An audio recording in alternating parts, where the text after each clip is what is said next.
Nyesom Wike, the Minister for the FCT,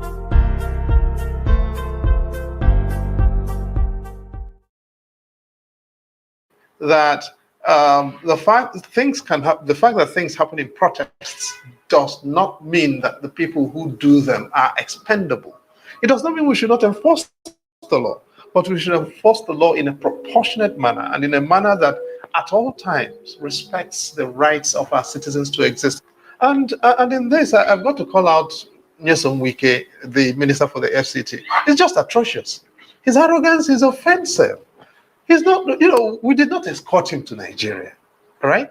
And you listened to him yesterday and he was saying, a senator gave food to protesters and therefore the person is a sponsor of protests. In 2012, Tinubu served food to people in Ganifa Park in Lagos. What did that make him? A criminal? I would have thought, actually, that we should be commending public officers, politicians, senior citizens who provide food to protesters, because that says those politicians care. They are empathetic. They are doing their best to make sure that things don't get out of hand. They are establishing rapport with the protesters in a way that will calm things down.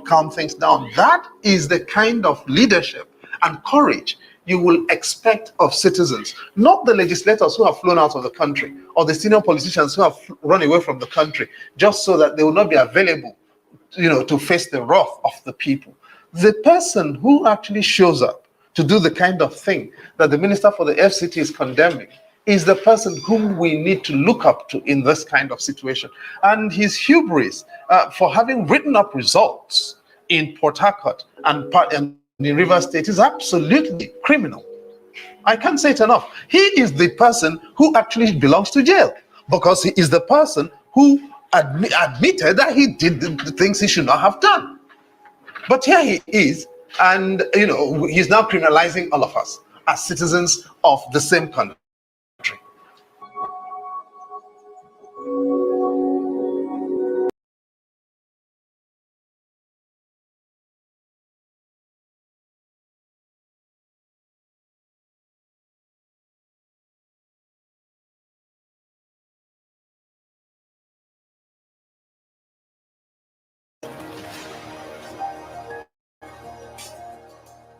While nationwide protests appear to have started fizzling out, the Nigerian government says it will not tolerate calls for coups. After some protesters in northwest Kano and Kaduna states waved Russian flags while marching in the streets, it will be recalled that thousands in Nigeria took to the streets in Lagos, Abuja, and elsewhere last week to denounce President Bola Tinubu's economic policies and government. Security officers cracked down hard on protesters using tear gas and live ammunition. Amnesty International says at least 13 protesters were killed nationwide. One of the leaders of the protest in Jos, Plateau State, Prophet El-Buba, says the End Bad Governance protest was a welcome development. He said that offers were made to him to stop the protest. We are out here today to protest. We are tired of hunger. We are calling the government of President Bola Ahmed Tinubu to listen to our cries. To end the hardship. I came out here to join you to mobilize the nation for your sake. So we must show what we want them to do. We must be a perfect example. I would have sat down in my house and allow you to be on the street. But I went ahead of option about governance. Till 4 a.m., there have been contentious demand for me to make a statement to the nation to withdraw from this protest, but I rejected it. Joining us now on the show as we look at the state of the nation of Nigeria amid the nationwide protests is Prophet El-Buba, convener Initiative for a Better and Brighter Nigeria and the General Overseer of El-Buba Outreach Ministries International. Good morning, sir, and welcome to the morning show. Thank you. It's a pleasure joining you this morning. And glad to see Dr. Rufai and yourself. I've met your husband in Kenya. Oh, great. Right. And Dr. Ruben, doing a great job. Thank you, sir. Thank you, sir. Well, Prophet, you led the protest, it was reported, in Jos, Plateau State. As a prophet, the expectation is that you preach messages of love, unity, even hope, which President Tinubu has joined, saying he's a hope champion. But you led a protest against the state. Can you explain why you have chosen that option? And then now you are here physically with us in Lagos. It looks like you abandoned the protest. The protest was supposed to be August 1 to 10. Were you persuaded by President Tinubu's address to abandon the protest and leave Jos and come to Lagos? Well, those two issues. Let me answer that last one before I get to the first one. Having abandoned the protest, I believe that you've seen that there was curfew that was declared on the plateau.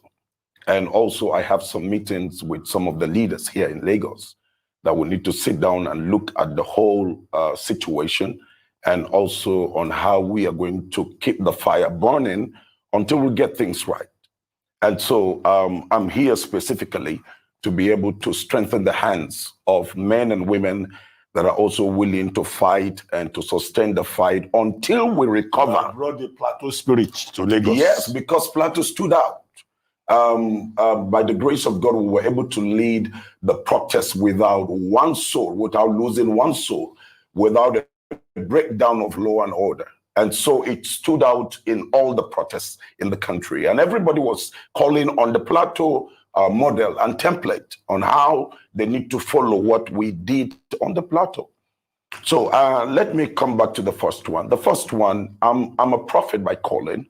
And if you look at the calling of true prophets are restorers of values. True prophets are people that raise the standard of what a society needs to look like.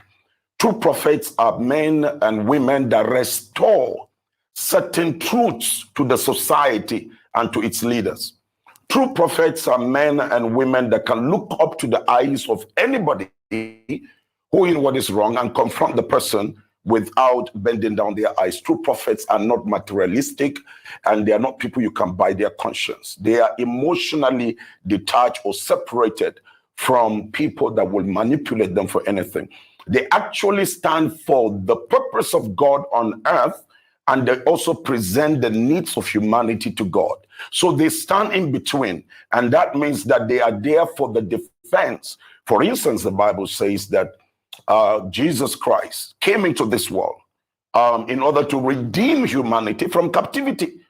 And if that is what Christ came for, to redeem us from captivity, for this purpose, the Son of God was made manifest. Prophet, sorry to interrupt. Yes, sir. It's the same Bible. Yes, It's sir. the main textbook. Yes, sir. Romans 13, verses 1 to 3. Says that the people should submit to the governing authorities. Yes. Do you object to that section No, of the you have to Bible? understand the context of that scriptures. What is the meaning? Why did that scripture? The scriptures there did not say we should cover the iniquity of leaders. But the scriptures there is saying, look here, you sustain institution by invoking the power of God. Now, anything that contravenes the constitution or the institution of God's word, you are meant to go against it. That's why Paul, the same Paul who gave that admonition, said in the book of Timothy, what did he say? He said, all scriptures is given for instruction, for admonition, for correction, for rebuke, and for righteousness. Okay, so what we are called for is to correct, is to exhort, is to lift up the standard of system and society for the benefit of the people. That's why you're a shepherd. You're a shepherd not to see the people go the wrong way. You're a shepherd in order to guide the people on the right path. All right. Okay, great. And thank you so much, sir, for Dr. Bati is a Bible college scholar as well. Even though he did not graduate, but he went to Bible college. But I wanted to ask you something yesterday, and I'm glad that one of the leaders of the protest is with us in the studio. Senator Adams Oshomole was with us yesterday, and he said that the protests had no leaders, had no people, no faces, and so it's good to see your face. But he also mentioned that it was about ending this government, not about poverty. And I want you to speak to that. Was that what you were agitating for in Jos? Were you trying to take out the president from office in terms of ending bad governance?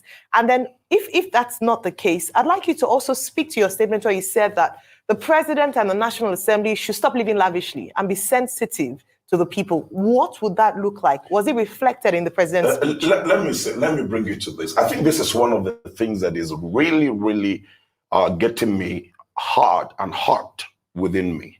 I've observed in this country that we love to sit on the chair of deception and lies. And I'm being very frank with you.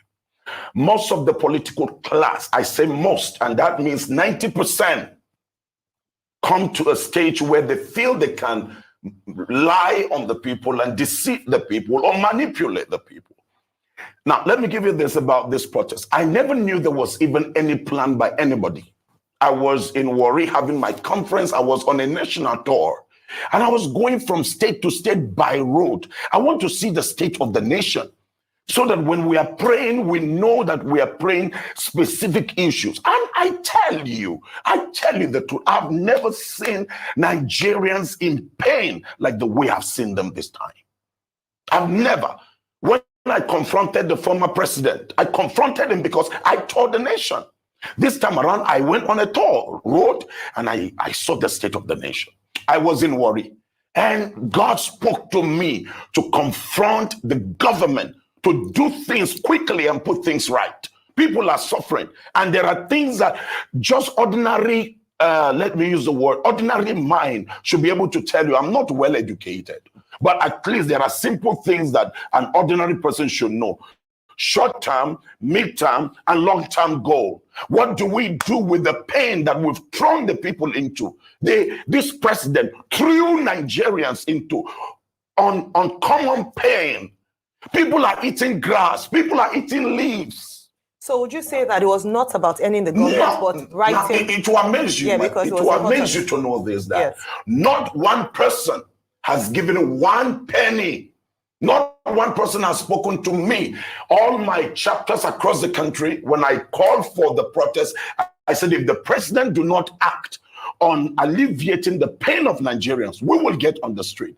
That was when, after that broadcast, a group of young people from Kano, Sokoto, Kaduna, Borno, and all of that, on the Twitter space, over 110,000. I got in there and I heard what the young men were discussing. And that was when I knew that, yes, the North is ready to bring about a change that has never been. Over hunger and the level of poverty and suffering in the land and insecurity. Okay. All right. So you said all of this, but let me put forward some positions, and I'm sure you can react to it like the government will have put forward. The government is now talking about the fact that foreign forces are trying to take over the nation, which is the Russian flags being peddled around. They are also talking about the fact that they have done a lot, like President Tinubu said. He has given this, he has given that, he has given 570 billion to the states and all of that. Are you ready for a career change and eager to pursue a rewarding path as a trained electrician? I'm sure if a government spokesperson, when you said people were eating grass, if a government spokesperson were here, it would be like, oh, vegetables is a form of grass. Probably that would be their reaction. I'm just hazarding a guess. The government is now saying, where is my iniquity? And that's the last question I was asked. So where is the iniquity of President Tinubu? Can you show it to us? Number one, I want to say that there's no any international, from what all I know, there's no. But they've arrested some Polish people. Look at the Russian flags. Look at the Russian. I'm going to come on the Russian. They've arrested the tailor and all of that. and they're saying people are trying to take over the country. No, there is none. I just gave you the background of mobilizing the nation there for is this none process. that you know of. There is none. There is none that I know of. That's number one. Number two, the entire. Let me tell you, one of the days on TikTok, they were having a meeting. There were over 1 million people in that space discussing the state of the nation, and they were all young people, no foreign. I tell you this, the entire protest you see, nobody has given a dime. In one of the days, I was just leading the protest. There was a freeze account of some people. They said foreign influence money. We don't know about that. It's so surprising to me to hear that people were donating with money and sending from abroad and all of that into Nigeria. In one of the protests, a young man came up the stage and took 5,000 and said he's donating to buy water. Another lady went and brought some bags of water. People were just bringing things. Another person, 1,000. I and my family, we were buying the drinks and the water. People were standing from 7 a.m. until 2 when I would dismiss them to go back home. I mean, nobody was crying of getting food because they said they are already... How many people did you mobilize in Jos? Oh, they were in their tens of thousands. Did you guys count them? Do you have a register of the people that came out? And we didn't have the distance, but if you take something that spanned almost half a kilometer, that tells you the crowd. You mobilized all of them? Yes, we mobilized all of them. The church mobilized all of them? The church and the people. I mean, it's both Muslims and Christians. It will amaze you. The number of the Muslims, the wall of religious divide that politicians have been using all these years has collapsed in northern Nigeria.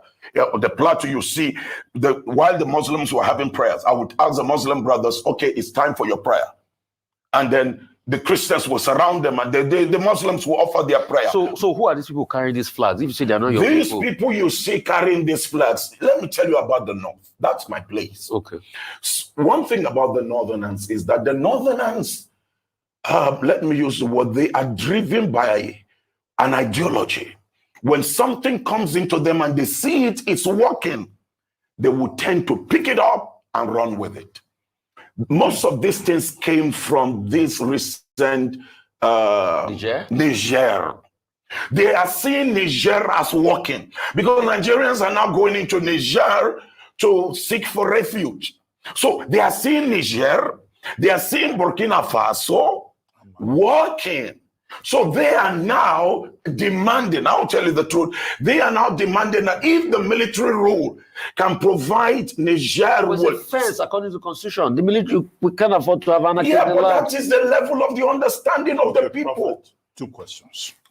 The first is, tell us about the role of Solomon Dalong, because we were told that he was your partner in leading the protests in Plateau State. And then, secondly, the other question I wanted to ask you, respond specifically to President Tinubu's address. Are you satisfied with the address, or do you believe, like some other people who were involved, civil society groups who were involved, that the president was delivering beautiful nonsense, to quote Omoyele Sowore? Let me, Mr. Chief Solomon Dalong is an amazing soul, I tell you. He's an amazing, amazing soul. I mean, he got to know about the broadcast and that I made in Warri. And when he got into these spaces, he discovered that the young people were discussing about that broadcast. And so that got him passionate about, okay, if this is it, he's going to be part of it. And I tell you, he has done a lot in shifting the minds of the Northerners, majority of the Northern youth, from the violent part of protest to a peaceful part of protest. He's a great soul. Number 2, he came out to apologize to the Nigerian people that I was part of a government. We promise you that this is what we're going to do. But I feel so bad that we did not deliver, and I'm sorry. And he apologized before the entire crowd. That is what leadership is all about. And I tell you, if we can have few... That's not Tinubu, that's Buhari. Yes, that's Buhari, but he was part of a government. He was part of APC. This was what they promised. But this is what they brought on the people. So one thing with leadership is to own up your irresponsibility or your failure. Let me come to the presidential address. I mean, that was, to me, that was out of point. I was expecting, Mr. President, there is no protest that has given such a long notice like this protest.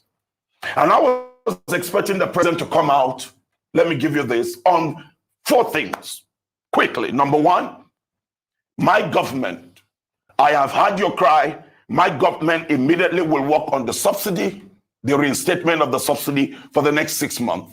While we fix the CNG kits and what have you, the convertible centers across the nation. That's number 1 point. I'm giving directives that in the next 7 days, you can take me on ABC, all right?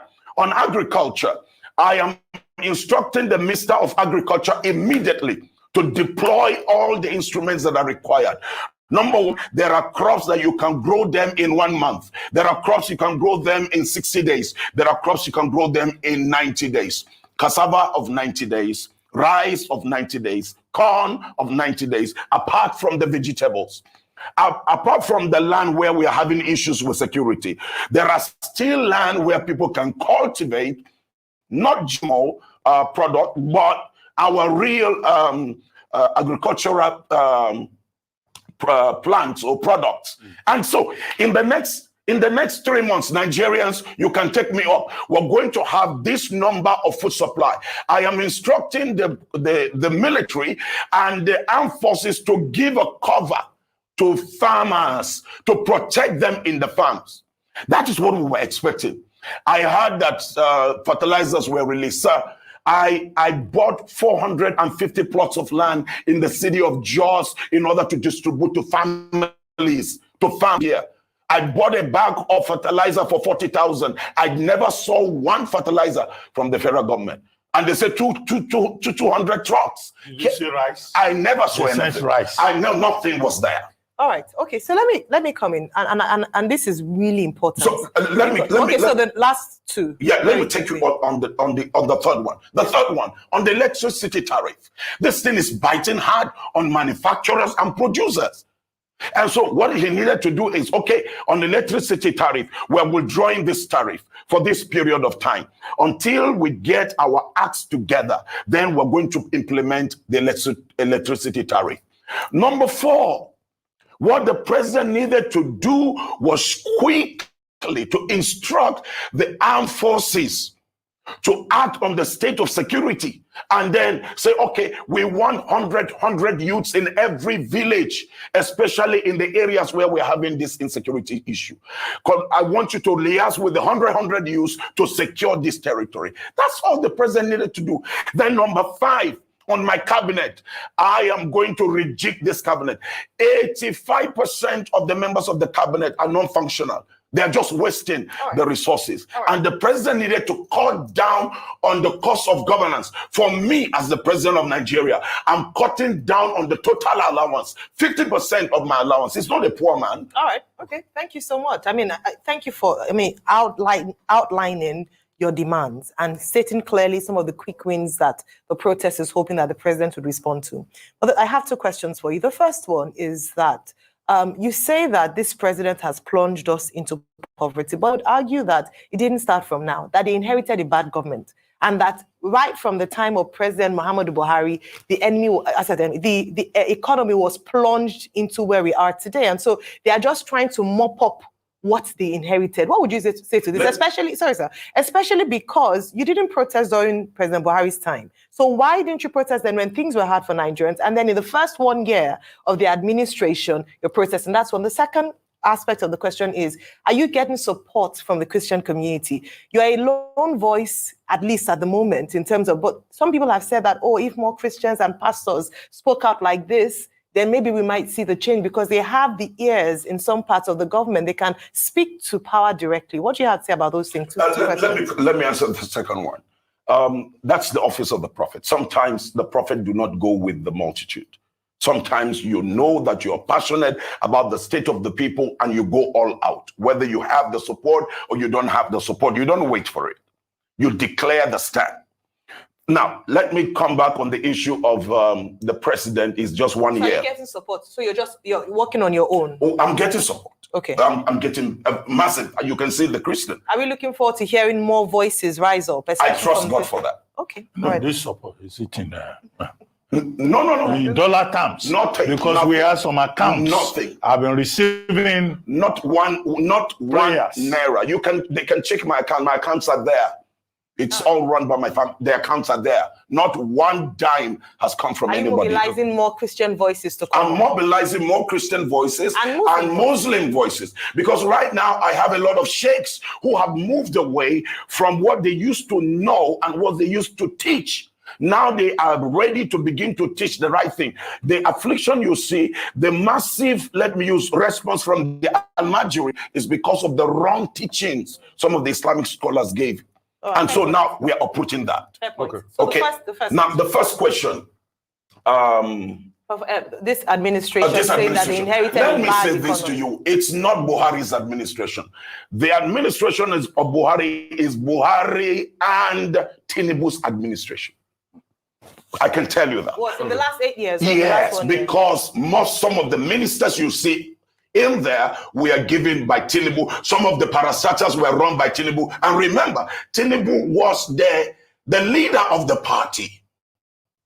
That's why even in the second term, he came and said, this is the man. He went all out. This is the man that will fix the nation. So he's responsible for how? He's responsible. And let me take you this. If you're a leader and you're eyeing a particular position and you want to take, even when you don't have it, you do your homework.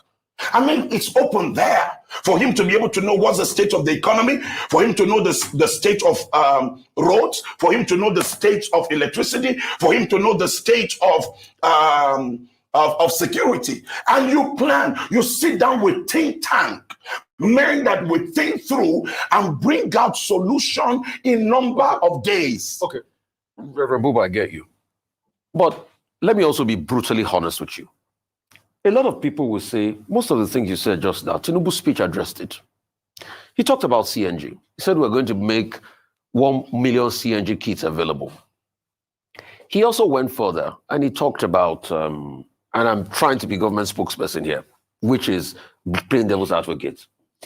He talked about agriculture. He said he was going to cultivate 10 million hectares of land. Last year, they announced 500,000 hectares. This year, he says we're going to cultivate 10 million hectares. That's secondly. Moving further, you talked about electricity tariff. The question I'll ask you, Reverend, is where are they going to get the money to pay from? In a country where we are using our crude to borrow money, it's that bad now. Where are they going to pay for electricity tariff that's going to the trillions, which they said was a problem for them and they can't carry that on their books? As we speak now, the government already has 21 trillion in debts. You talked about rejigging the cabinet. Yes, granted, I give you that. He could have quickly done that. Cutting the cost of government. Yes, I give you that and all of that. But they will also argue that they are now taking a supplementary budget based on foreign exchange variations, and that's why they are bolstering the budget. So they are saying, we are doomed. You are saying they can do better. What's the argument here? Let me give you. When did they promise that they were going to supply the CNG kits? No, that promise, Reverend, in all fairness to you, it's been long. In fact, the promise has been since the days of Wario. Okay, all right. They said 5 million. Okay, they promise you, let's assume that the president came on board and did what he did, the wrong policy that he threw to the Nigerian people and threw them out of balance. He made the promise, let's assume in the month of June. This is now August 2024, not one kit have we seen. No, they will also argue with you that they've seen some CNG buses. We haven't seen, sir.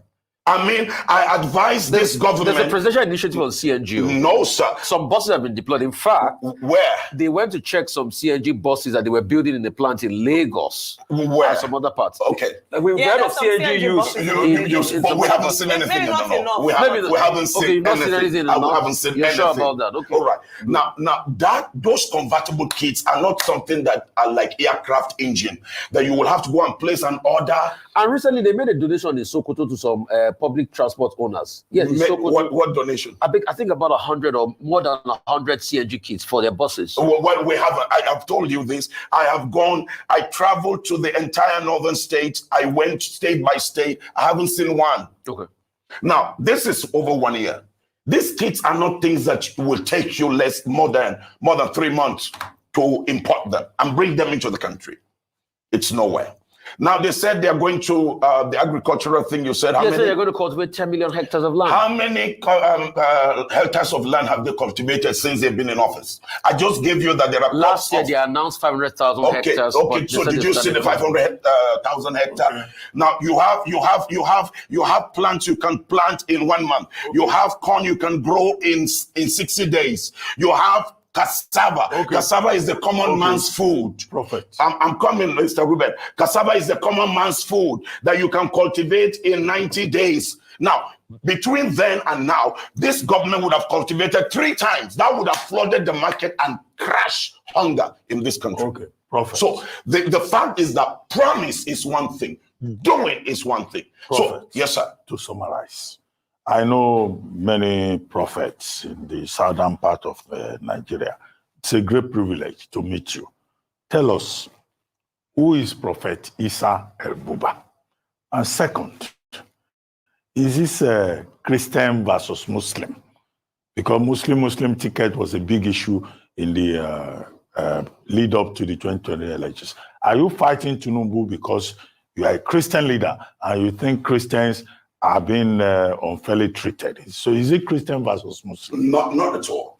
Yes, in the first instance, when growing up to the elections, I was against it because I believe in equity.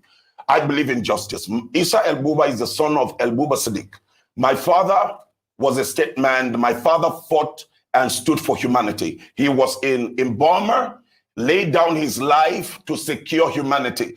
My father came back as one of those honored royal officers.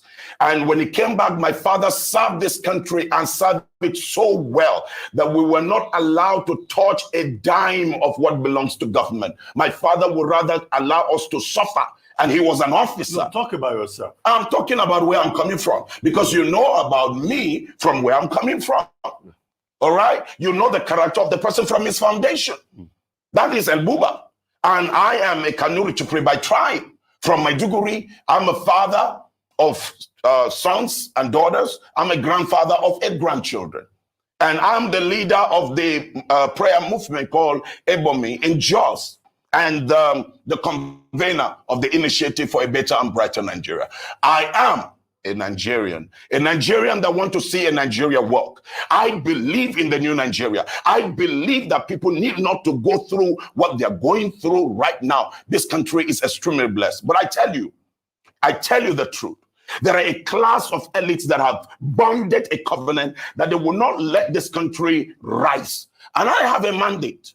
I have a mandate to make sure that this country rises. For the past 4 years, I've not traveled to the United States. I've shut down my trips. I've shut down my trips to Europe because I can't be preaching to people in a foreign land about the greatness of the grace of God, and right in my country, things have been messed up. All right. Well, thank you so very much, Prophet Isa El-Buba. You brought the fire. Holy Ghost fire. You want to say what a prayer for Nigeria? Yes, I will want to. I want every Nigerian to know that we have a hope. And all Nigerians, you know that nobody can heal a nation except you. Stand up and defend your right to know that this country belongs to you. Don't be intimidated by anybody. The time of change has come, and we must all rise to protect our government and protect our institution. May the Lord be with you. May the Lord bless you. Here, Prophet. This Arise station is non-partisan, non-religious. We're completely neutral. But it will amaze you that the Muslims in this protest demanded for the prayers to be offered. And we prayed in Christian religion. And then on Friday, we prayed with the Muslims. Yeah, in the churches and the mosques. They're here. We are non-partisan, non-religious. Thank you Thank you very much. And thank you for your continuous support and prayers for Nigeria off air. Thank you. Thank you. Where are the other prophets then? I like this man's fire. El-Buba brought fire to arise. That is what it ought to be. Fire. Eh? Where are the other prophets? Where are they? Where are the bigger prophets? The ones with the massive crowd. Where are they? Where are they? The ones now this one make people not believe in. People are running out of the church in numbers. People don't have hope in the church anymore. This not them they cause am. I beg you, make I hear what the. Zai sa kowace jiha Najeriya. Make I play our latest found comedians. Always coming with the truth. Let me make it bigger so that you guys can see, read the subtitles. Let me see. I'm telling you, see, do not see as Abati want to stop genuine prayer. I don't understand. Abati na Christian, I be not love God. Eh? That is, I'm telling you, Victory, I love the way he said every Nigerian should start. I too like El-Buba. That's the only man that I will talk, I will listen to him. Every other person. If Reverend Father Oluoma, did I say that name right? Oluoma, and a few of them like that. Maybe like they're not reach like 5. Maybe like 5. They're not reach 5 when I go listen to. If they talk, I go quick listen to them. The rest on a long thing. Okay, let me do this. Me yasa ake fama da rashin kuɗi a Najeriya? Bari na fayyace muku. Kasafin kuɗin Najeriya na shekara 2024 naira tiriliyan 28 ne. Duk a cikin wannan kuɗi za a yi wa talaka aiki, a biya albashi kuma a samar da tsaro. To a cikin wannan kuɗin ƙasa ne Tulumbu ya zabtar rabi har wajen naira tiriliyan 15 domin gina titi daga Lagos zuwa Calabar. Tiriliyan 15. Amma daga ina waɗannan kuɗaɗe za su zo? Daga kuɗaɗen mai da ƙasa ke sayarwa, kuɗaɗen shiga daga haraji da masana'antu, tallafin mai da aka cire muku, da ƙarin kuɗin wuta, tallafin ilimi da aka cire, da kuma basussukan da ƙasa ke karɓowa daga wajen turawan yammacin duniya. To a cikin wannan kasafin kuɗi ne za a cire naira tiriliyan 15 domin a gina titi. Ko menene tiriliyan? 1000 sau 100 shine 100,000, wanda ko mafi ƙarancin albashin Najeriya bai kai ba. To 100,000 sau 10 shine miliyan 1. Miliyan sau 1000 shine biliyan 1. Biliyan 1 sau 1000 shine tiriliyan 1. Wato miliyan 1000 sau 1000 to shi ma wannan sau 1000 shine tiriliyan 1. To wannan sau 15 shine za a ɗauko a yi titi da su. Amma wani irin aiki za a iya wa talaka da tiriliyan 15? Idan za a gina asibiti ɗaya akan farashin naira biliyan 2, to tiriliyan 15 za ta samar da sababbin asibitoci guda 10 a kowace ƙaramar hukuma da ke Najeriya. Tiriliyan 15 zai sai tarakata guda 200,000, wanda kowace ƙaramar hukuma a Najeriya za ta samu tarakata guda 258. Makarantun firamare guda 37,000 ne wanda wannan kuɗi zai gina idan za a gina kowane makarantar firamare guda ɗaya akan naira miliyan 400. To wannan zai sa kowace ƙaramar hukuma a Najeriya ta samu sababbin makarantun firamare guda 48. Idan wutar lantarki ne, wannan kuɗin zai linka wutar da Najeriya take samu sau 3 daga megawatt 3,500 zuwa megawatt 10,500. Idan ruwan famfo ne, matatan ruwa na zamani irin na turawa mai kyau guda ɗaya sabo kar dala miliyan 35 ne. Saboda haka da naira tiriliyan 15 za a iya gina sababbin gidajen tace ruwa guda 285. Hakan zai sa kowace jiha Najeriya ta samu sababbin matatun ruwa guda 8. To wai menene muhimmancin wannan titi daga Lagos zuwa Calabar? Ba tambayar da mutum ya kamata ya ba kenan. Tambayar da zaka shine waye aka baiwa kwangilar wannan katafaren aiki? Jama'a, ina gabatar muku da Gilbert Chigori, babban abokin Tulumbu wanda yake da laifuka iri-iri a wuyan shi. An samu hannun shi dumu-dumu wajen taimakawa a bace wawushe kuɗaɗe daga Najeriya zuwa kasashen waje da kuma sai 'yan siyasa a wasu kasashen duniya. Misali, a shekarun baya sai da America ta ci shi tare da dala miliyan 1.800 saboda samun shi da laifin yi wa harkokin siyasan ta zagon ƙasa. Hakan yasa ya tsere zuwa Faransa inda yake zama a halin yanzu. Akwai ma wasu tarin laifuka da ake tuhuma shi dai musamman a ƙasar Switzerland, shi yasa ba abin mamaki bane yake da alakantaka ta kut da Tulumbu. Na san yanzu da na ce muku har da ɗan Tulumbun a cikin shugabannin da ke tafiyar da kamfanin shi wannan Gilbert Chigori, ba za ku yi mamaki ba. To in takaice muku, yanzu an riga an rattaba hannu akan takardun fara wannan aiki. Kuɗi sun riga sun tafi. abin da ya rage shine talaka ya ci gaba da zama cikin raɗaɗin talauci. A tarihin Najeriya ba a taɓa aiki mai tsadar wannan ba, ba a taɓa kashe kuɗi masu wannan yawan ba, kai a Afirka ma baki ɗaya babu titin da yake da irin wannan tsada. Jira. An bai wa zaki ajiyar kaza, ya ce kai, kakko wani damu da ni a yanzu na tuba da cin nama, da fasa nake ci. Ga tambaya ta ƙarshe, me kuka fahimta daga wannan aiki? Kuɗi kusan rabin kasafin kuɗi na ƙasa a dauke shi a miƙawa mutum wanda yake da laifuffuka musamman wajen safarar kuɗi da harkoki na siyasa da tsoma hannu a ciki, kuma a ce ga ɗanka gina daga cikin wannan kamfani. Me ake ƙoƙarin yi? Ku rubuta mu a comment section. Omo, this guy dey finish work o. Omo, he dey educate. The wetin northerners no fit do, all their northern media no fit do for years. This guy is demystifying it. Hey! Wow! Woo. I hope you guys saw the translation though. It's talking about the money that they're using for projects and how they are talked about Chongri, talked about Sheyi Tinubu and Tulubu as well. All of them. I'm telling you, Victory, you don't expose Kai, this guy, I sure say they go dey look for way how the guy dey China not fit touch am. You know this guy is a teacher. He has a PhD, I think. I understand. He has a PhD as well. Very smart guy, yo.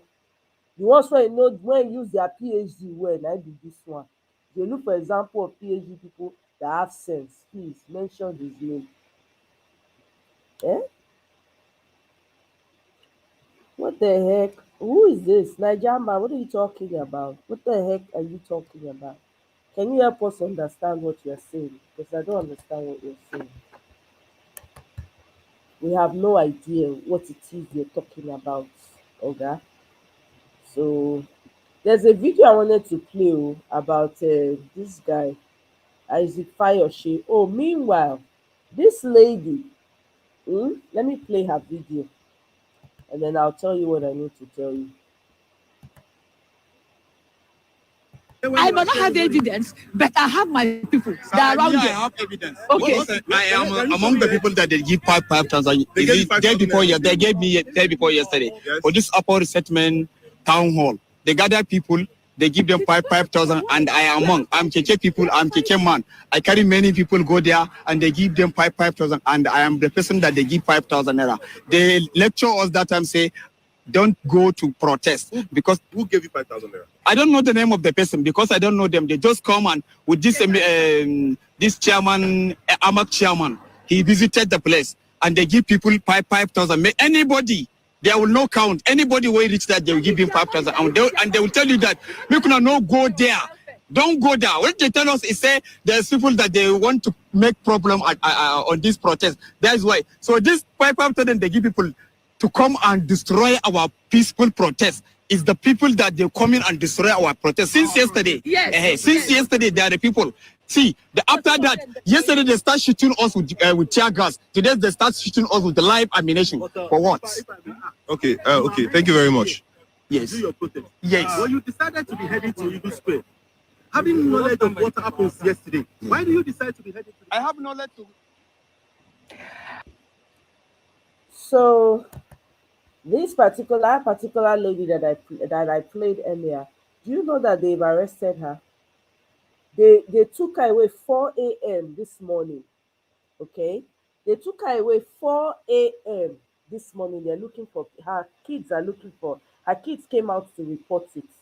DSS came, all because she did an interview and said they tried to bribe her to go against the protest. Can you imagine? Tulubu release people, mama. Oh, release people, mama. We no kukuma know where you come from. You are not Nigerian. No, a person that is not Nigerian. See as they do Nigeria anyhow. This is to show you this man. That man is not Nigerian. Look at what he's doing to citizens. Release people, mama. Oh, now this one anything they see DSS. Meanwhile, DSS they deny say they not go NLC office yesterday. They are denying it. A whole government parastatal. Hey, God forbid. Yeah, DSS, they look, I'm telling you, DSS, they don't arrest, they find woman, they arrest her for, they go pick her up, gag her at 4 freaking a.m. Hey, God, I beg you. Omo, if you know analyze APC go analyze people for Nigeria, nobody will be left. I'm telling you. Hey, Mazi Prince, welcome. Oh, okay. Save Johnny, my brother. Johnny Messes. That's nice. You know, it's crazy. Oh, they're also looking for the man too.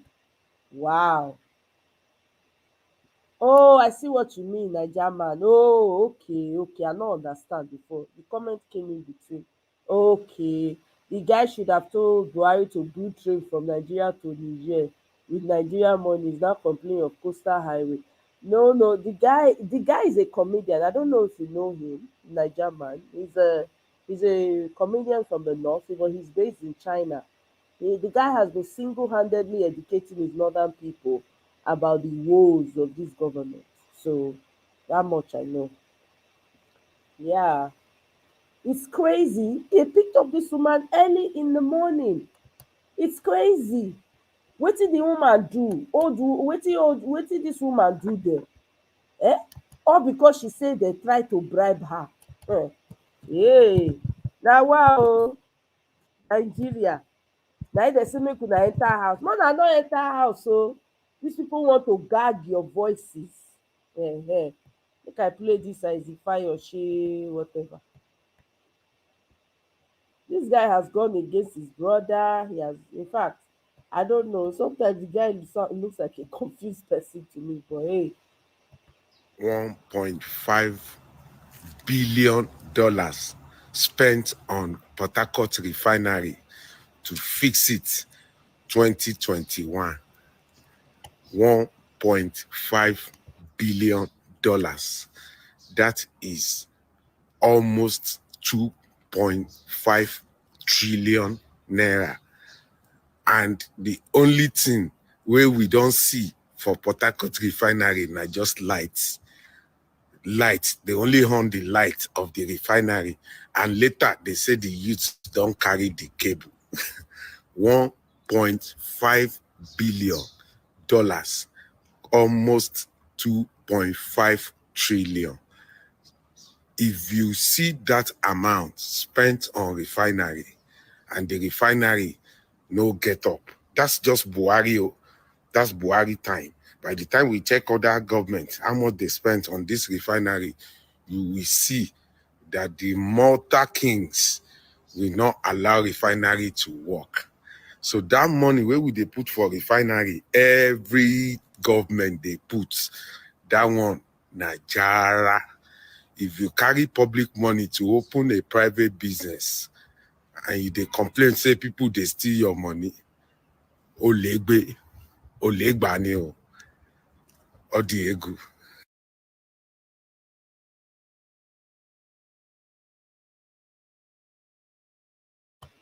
the criminal DSS working instead of, I'm telling you, in the middle of the night, you are picking up an old woman. Hey, God, I beg you. Excuse me. Nigerians need to kill APC before APC kills it. For real, APC has to go down in that country. Everything is, you know, yeah, I don't trust him. It's just that some of the things he said, I mean, I can't take it away from him. Like this one when he talks, so not true. Where is the lie here? Do you understand? Not true. I mean, even though I don't like, it's not like I'm not a fan of him. I don't follow him. I just see the video. It makes sense. He's saying the truth. I bring it and I show it. You understand? So when the brother come out, come talk say Donda people, na so children they be born. Now, only he respond to his brother. So I mean, where person go talk to, I go bring am come, I go play am. I know what concern me. I don't know the man person. I'm not interested in knowing the man personally. I'm not following him. You know. Yeah, him brother, not be him brother, not be what do they call him? El-Rufai nearly bring to tears. I didn't even bring her to tears for studio. Oh my God, that video make me laugh. When he come dey heave, he dey breathe heavily as he dey talk. He was very upset. He dey shout. He come dey breathe as Rufai dey talk to him. So he dey. I see this man no go get hypertension for studio. That was a funny video. I had to laugh. Oh my God, that was funny. Yeah, that's true. You know what this man just said right now, right? And I've heard it before somewhere. All these people, they're using people's money, 1.5 right? Using people's money to flex. They're using people's money to flex. They're stealing the government money. They will now go and use it to open businesses. How do you expect that business to thrive? How? It's not. There's no way that business will thrive. It will not succeed because you stole from the people. So anybody you employ, they're going to steal from you, and that business is not going to stand. So it begins to beg the question of why so many businesses in Nigeria are not surviving. Please name one business in Nigeria that is surviving. To tell you, say the foundation of that business is no strong. Na im make am. Na thief dey thief to set am up. Na thief na im dey thief to set the whole thing up. It's crazy. Oh my God. No. Yeah. See that they send a message to internal. Steer clear of our internal issues. Federal government wants foreign powers. Wetin una go do? Wetin una fit do? Una no fit even ordinary Boko Haram. Una never fit handle. Una never send threat to them. Na foreign people wey put una for there, una be answer to. Which foreign people una come dey address? All these people, jokers. I have to give it to Atiku. Atiku don dey stand tall these days o. At least if person do well, I go tell am say e do well o. So hey, wetin happen to dis lady?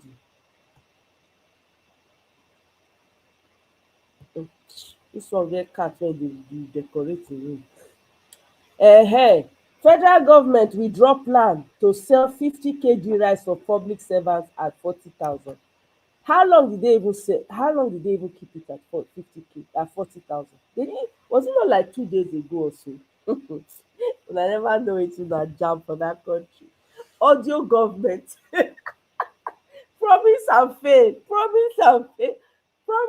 They have no intention of doing anything. They have no intention of doing anything for you guys. For them, it's just for you to. They will come out and tell you, we are doing this. We are working for you very heavily. We are doing this for you. Don't worry. We are working for you. When you turn your eye, when you turn your back, they will stab you on your back. They will say, which kind? I beg you, may all of them go pie consign us. If I tell una say these people go dey vex say una just dey cause all the thief wey dem suppose to dey steal, all the things wey dem suppose to dey do right now, una dey truncate am for them with una disturbance of protest and all. I don't know, I didn't follow the protest today. Did anybody follow the protest?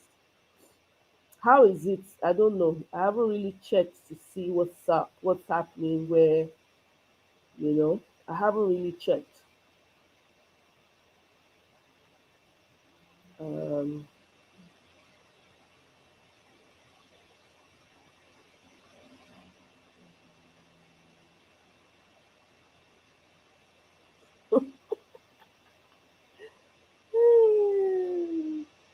my God. NNPC say una stop to dey call their officials thieves. Nigeria na comedy central. I swear to God. NNPC dey shout. E say una no dey call them thieves again. What's wrong with you people? Why you people? I'm telling you, right, Kene, we see Atiku's tweets, not his press conference, where at least he did tweet. At least we are seeing the tweets, abi. So make we take the one we fit when you fit give us now. Empty brain, empty sweat, I'm telling you. All lies, propaganda, nothing I'm telling you. Intimidation and harassment from government thugs and security all over Nigeria. It's hot in the north, huh? I trust my people. My people no dey fall my hand o. Meanwhile, NNPC say make una stop to dey call them thieves. Oh my goodness, oh. Nigeria. Ooh. Oh my God. Eh? It's hot in the north. I haven't seen any. Where are all the videos? See, shebi they say that they use yeah, what do they call the name of this year? Call them. Oh my God, this is Oro, right? They want use Oro, they threaten people for Lagos. Look, I can't see person now. When they don't make some of their gods homeless, the man go destroy shrine. Yeah, destroy shrine. Even gods, even gods are not free. The local gods are not free. Oh, from this Tulumbu, and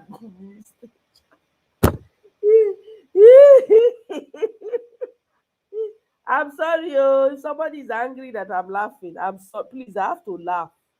I have to laugh. Nigeria situation reach to laugh. They are destroying local gods. Local gods have become powerless. They are destroying shrines. Poverty don't reach through shrines. No more Fanta and Coke and gin to be. Oh my goodness! Oh, Coco Bioko. God not see mouth, they talk. Oh God, abeg o, Nigeria. Ew, they've rendered everything powerless. Hmm. Even in Port Harcourt, me, I'm hearing that they are sponsoring talks against the protesters in Port Harcourt. Wike's handwork. I hear that they're sponsoring protests too. Eh? Hmm. Wow. Eh? They are praying against hardship and oppressive leaders in North. They are praying against them. Eh? But you know, the question that keeps coming to my mind, with this zealousness that all these our officials have, right? Why come they never catch Boko Haram since? They seem to know who is sponsoring protests. They seem to know who is doing what, but they cannot catch ordinary Boko Haram. They can't. Eh? I'm telling you, there's someone that not call them thieves again or victory. They say NNPC na serious multi organization. The workers in NNPC, they say what they call them thieves. No, not call them thieves again. Oro, hunger don catch Oro, my brother. See, situation no hard. Eh? They invaded Wike's house. Why they no put torchlights for the something? You understand? Make e not see where come back. Since e one day for Abuja, make e remain there. Eh? Hi, my goodness. Pressure ti wà. We no dey see Njuri and Ngulili again, abi? No be im name be that, Ngulili and Njuri. Ngulailai, we no dey hear am like we dey hear, I no know, abi? E still dey around? Usually when they don do their stupid things finish, they go send am out to come do damage control. We no dey see Nguri Lailai again. Is that his name? Nguri Lailai. Unjuri, I don't even know how to pronounce his name, for crying out loud. Is Unjuri Lailai or Lailai Njuri? Common Boko Haram, federal government not fit take care of, but they are very active when it comes to citizens. demanding answers. They are very active when it comes to citizens asking for food, end of bad policies. They are very active. They are very active writing down names of people that are speaking against the government outside of the country. They are very active. They are very active with innocent protesters that are rejecting the money that they are using to bribe them. They are very active. These people don't know wetin dem dey. They just dey invite fire into their house. They don't know. They don't want to secure Nigerian lives. No, na to dey do propaganda for. I'm telling you, for criminals, maybe that's what they do. Na wetin dem sabi do be that. That's all they know how to do. I don ask that question my brother Chuck.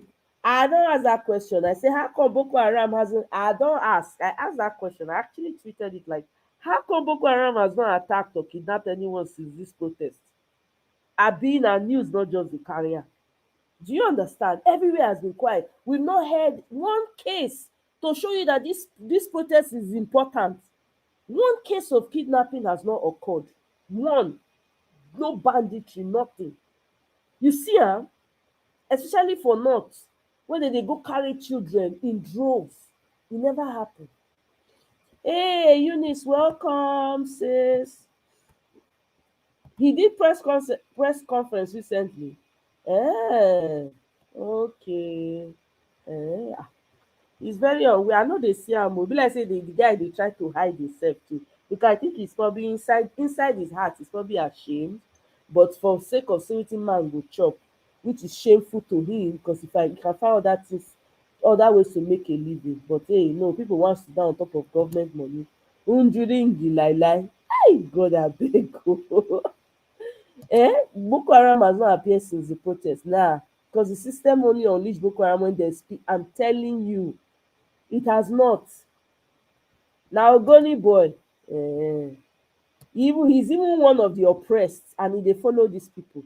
See them, oppressors that are like their oppressed, the oppressed that love their oppressors. They are right. So okay, the worst propaganda was when they posted on Tinubu handle, and Bayo said it's fake news.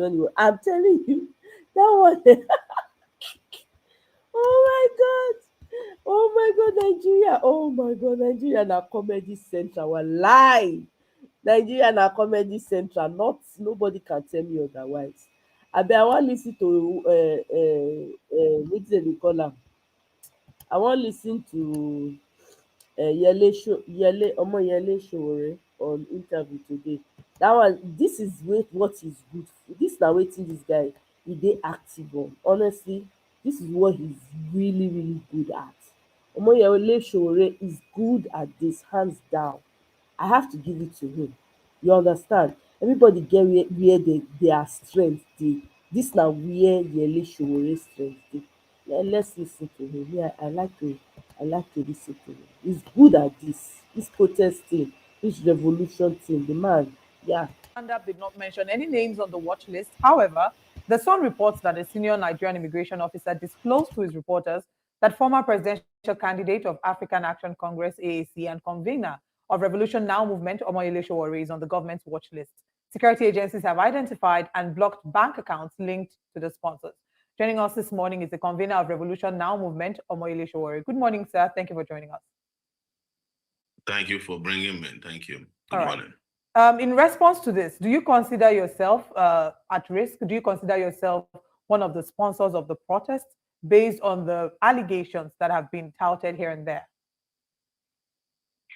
Well, I have been on the watch list of Nigerian government since I was in the University of Lagos in I think I've been there since 1992. I found out when I was leaving Nigeria in 1999 that I've been on their watch list. So I don't know how many times they're going to put me on the watch list. But having said that, I'm very proud to be one of the privileged persons who is advocating for good governance in Nigeria. I did it against the military. I've done it against successive civilian regimes in Nigeria who have engaged in wanton corruption and destruction of Nigerian society. So I am glad that I got a honorable mention this time around again. Okay, just to confirm, they say that accounts have been blocked. Have any of your accounts been blocked? Well, they blocked the account of Take It Back movement, and we made it clear to as far as last week, the UBA accounts of Take It Back were blocked by the government through the UBA. So, and they have not reopened it. So I would imagine that that's what they're referring to, but that's a waste of time. Okay. Are you also familiar with anyone else who may have had their accounts blocked, and maybe seen as a sponsor of the protest?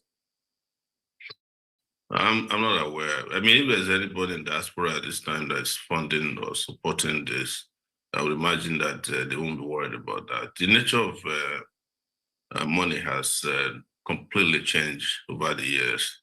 The banking system as we have it now is a central system of money transactions, but there's a lot of other ways, digital currencies that are in existence. So I keep saying that these guys live in the past. That's why they still do things the old way. So I don't know anybody else, but I want to say that the diaspora don't need anybody putting them on a watch list. They need to be given the right to vote, considering that they send over $50 billion to Nigeria every year. And we have no any other option than to let them vote and let them be part of the conversation that goes on in their home country. But I guess these guys don't know any better. Now, if you say that, I mean, you've said that you feel privileged that you've been given an honorable mention. For the longest time, what we've heard is that a number of people have said that the government has said that they do not know the face of the protesters and that the protest has been nameless and faceless. And now that they've asked for dialogue, is this something that you're open to? So walk us through the initial request when the government asked for people to send in the details for the leaders of this protest to identify themselves and send in details. Did you at any point, oblige the government to this request? And going forward, how do you perceive the negotiation will look like as one of the sponsors? I'm not part of those who are negotiating with the government. I want Nigerian people to know that I do not intend to be involved in any negotiations with the Nigerian government. We are still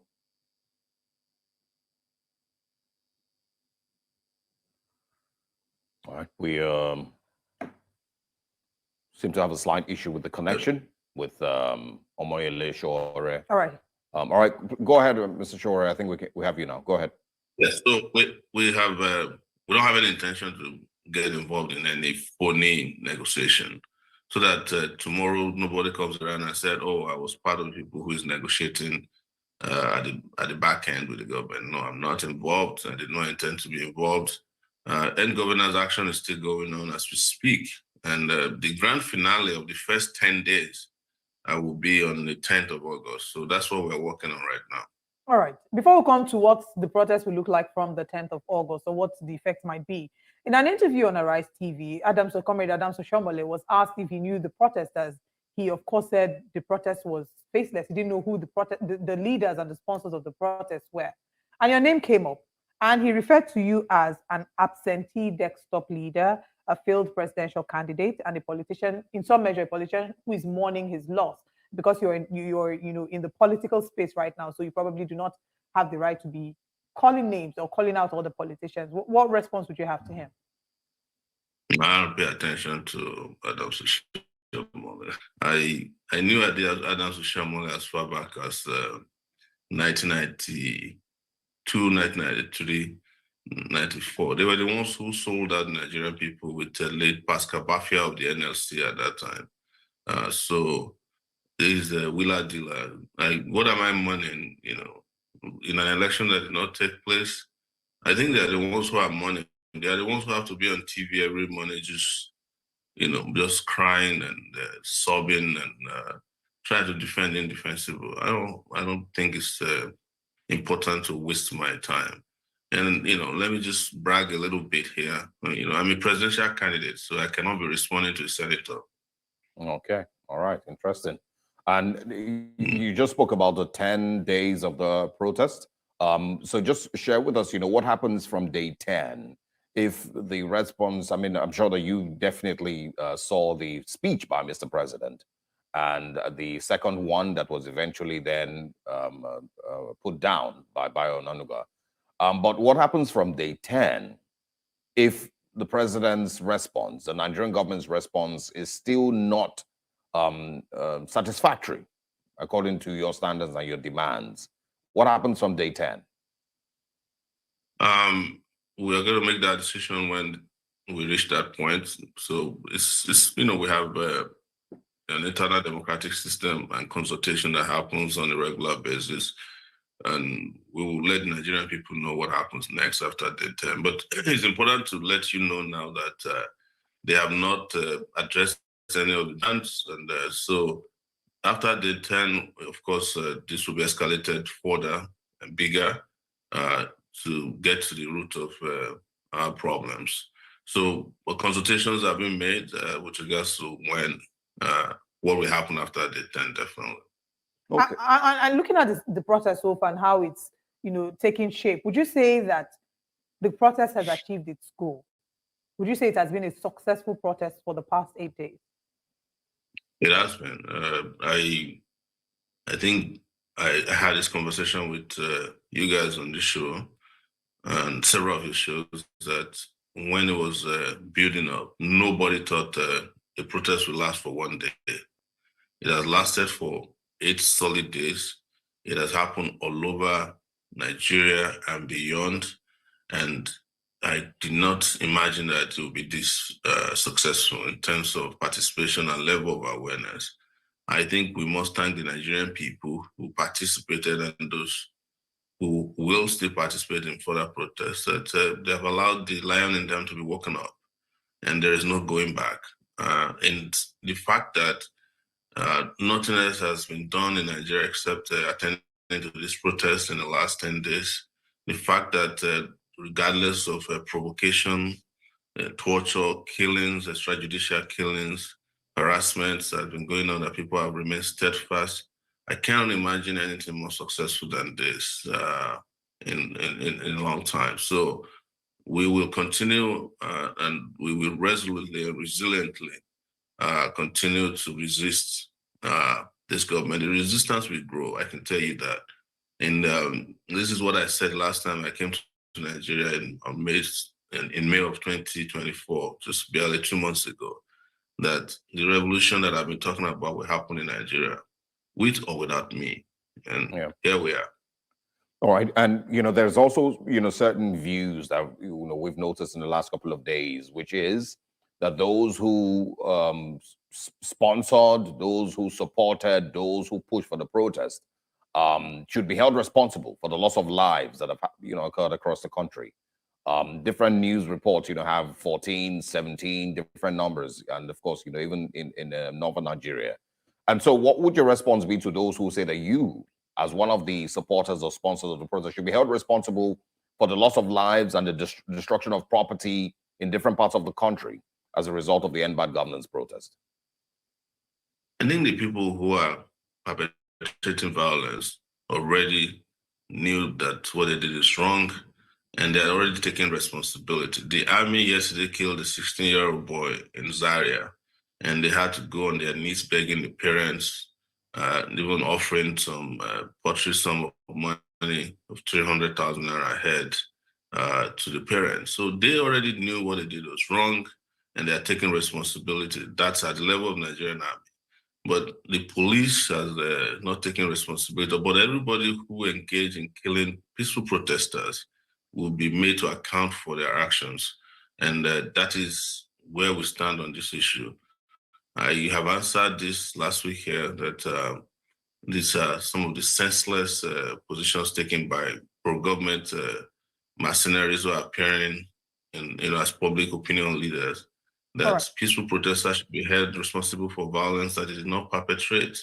So, but you know, this is not something that will go away anytime soon. If you have killed somebody, or you've engaged in killing somebody, or you've tried to cover up the killing of Nigerians who are peacefully protesting, you are responsible for their death, and you'll be held accountable and responsible for it.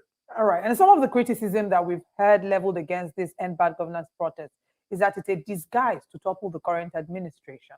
What would your response to that be? Every administration that is faced with this level of resistance by the citizenry for bad governance always claim that they want to topple the government. Well, it is the government that's toppling itself with bad policies. So there is no reason responding to something as irresponsible and illogical as this. If people want to topple the government of Nigeria, I don't think they will hide it. They won't hide it. And the people who get into government illegitimately through the back door understand how governments are toppled. However, it's important to note that it rests with Nigerian people to decide which government they want to continue with or not. So I am not going to sit down here and say that if the government keeps killing people, keep killing them with bad policies or using force to annihilate the Nigerian people, that Nigerian people will keep watching them forever. No, that will not happen. So government exists at the behest of the people, not the other way around. What does this mean for you in the coming weeks, months? What does this mean for you and your future here in Nigeria? Now that you know, if it's confirmed officially that you're on that watch list, and of course they had said that anyone who's on the watch list, as soon as they come into Nigeria, they'll be picked up. Do you fear for yourself? Would you be coming back to Nigeria anytime soon? Yes, I'll be back very soon. I promise. And they have at liberty to pick me up, to detain me as they did in 2019. But the focus should be the struggle. It shouldn't be about me. And I have dedicated my life to making Nigeria a better place, a better country, a better society. And I knew from day one that this could cost me a lot, and it has cost me a lot. And there's no going back now. It's too late. All right. Moyele Shore, thank you very much for joining us this morning and for sharing updates. Like him or hate him, this man is good at this protesting, and not he knows how to talk the language that these people don't want to hear. I like him for that, and I appreciate him for that. Everybody get wetin dem dey bring come this table. So where you know say you dey strong guys, you stand gidigba. The only problem I get with Showore na when e dey drag Peter Obi up and down. I say leave Peter Obi out of this whole thing. Just focus on your own, do your own. Only that problem me I get with Showore. That's all. Anything else? This protesting na his strength be this, and I appreciate am for am. He's not ashamed. Who messed up? So sad. They messed up Ujuri. See, who messed up Ujuri? Na small pikin, na baby. Na baby I know. They just born am yesterday. I don't understand. Who messed am up? If he didn't want to be messed up in the beginning, if he didn't want to be, if he did not allow himself to be messed up, he won't be messed up. So who can mess him up? Is he a baby? He's not ashamed. Bayo Onanuga called him to order. Are you serious? I think I missed that one. No? Tinubu gave him another role with green energy. No wonder I'm not seeing him again. He cannot do the work like the other one, the Lai Mohammed. God damn. That guy was born with lies. Lying was his father's name. Lie became his name. Lie remains in this generation. God abeg, God abeg, God abeg. Ajuri surfaced in Nigeria and anchor in Channels TV. Oh, really? Okay, I didn't know that. So he was a journalist. I love him as one of the Sunrise Morning Show hosts on Channels. He was very genuine until, hey, what a shame. Oh, my shame. God, man. Why you allow them use red oil to touch the white cloth? Lai Mohammed taught Anjuri Nigerian style of politics, and he accepted. God forbid. His eye was already there. He's not a good person himself. If Lai Mohammed could convert him, that means the state of his heart is questionable. I'm sorry. Hey, he was a humble reporter at Channels. Really, he was a humble reporter. Okay, all right. I'm just like he later joined Chamberlain and Moape. Who is Maupe? Maupe. Did I say that right? Maupe. Okay. Oh. When I get these people details, oh. He was good then, asked very tough questions, and always appeared sympathetic to Nigerians. But is he sympathetic now? He has joined the oppressors. He has joined the oppressors, so he doesn't care. He can throw anybody under the bus, right? He doesn't care anymore. This is the problem. Eh? He has joined the oppressors. How can somebody be good and sympathetic to Nigerian situation only for him to turn around last minute and be treating the same people as trash? There's a problem right there. That means that there's something wrong with his own state of the heart. His heart is not all right. He eyed there before. That small pikin when they convert, is he a baby? Does he not know what is wrong, what is right? Does he not see the state of things in Nigeria? Is he happy? And he's even from an oppressed group. One of the most every group in Nigeria is oppressed. But Ogoni people suffered in recent years. With what the federal government did to them. So he shouldn't even be on their side at all. He's supposed they even do, now he's supposed they lead for front for him people. He's supposed to they lead, he's supposed to be strong voice. Or stand on the side of the people. You go they join oppressors. How much money they won't pay him? How much? How much money they go pay him? Money when go finish. No matter wetin. Not be people when don't buy comot, not be when they see their money when they bury for ground, they bury under mattress, they bury everywhere. Where suffering full Nigeria.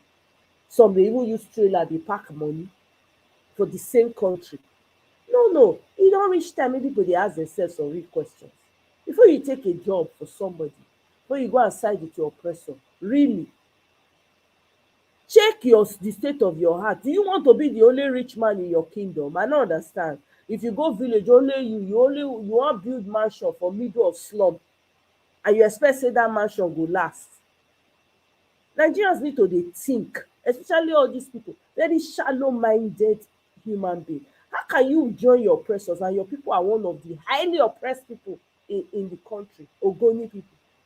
You go dey follow them, you go dey join the oppressors, the same person wey e even play a role, maybe even play parts, e even sponsor some of the things wey happen for your land. Oil when they come for that side, no dey touch your oil. If you say na normal country, you suppose to do this kind dirty work. You suppose dey occupy some position for your community, dey do well for your community. Instead, they recruit you to come become liar. God forbid. God forbid, no get how much money, because your name na im go speak after you are long gone. Your name and wetin you do, the role wey you play, na im go speak for you. No be the money wey you get. People, how many people wey get money you dey remember? You no dey remember them. You don't remember them.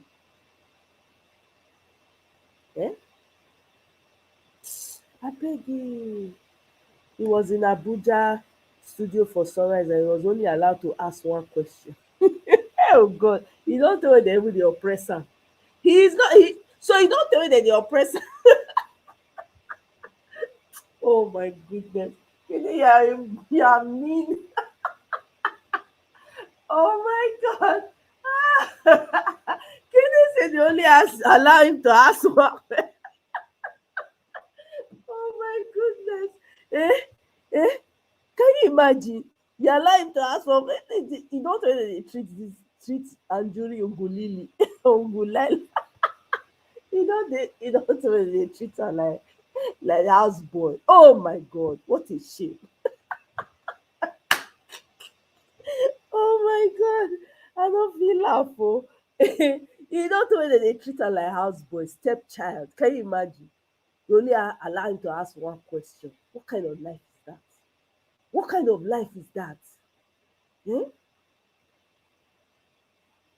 Talking tail be between his legs, they run. Ay, God, I beg, God forbid. I'd rather be frying akara and selling. What kind of rubbish is this? All because you want to drive the big car, you want to rub shoulder with filthy people. Look at all the politicians. Who do you want to associate with among all these people? Who is attractive to you amongst all these kleptocrats around you? Eh? Not one of them have good intentions. Look at which one do you want to emulate amongst all these politicians? Which one? Please tell me which one. All of them, greed is written all over them. Greed, thieves, broad daylight robbers. Eh? Now you want to dey rub shoulder with. Where? God forbid. Eh? You hear say wife na Igbo. Ah, okay. Igbo people dey marry oo. Dem dey marry abeg. Twale. Dey marry oo. Dem no dey consider people sef before they act. I no understand. This one na broad daylight. How can you be how you want to associate with this? The kind of DNA that those children will now have. Ah, God forbid oo.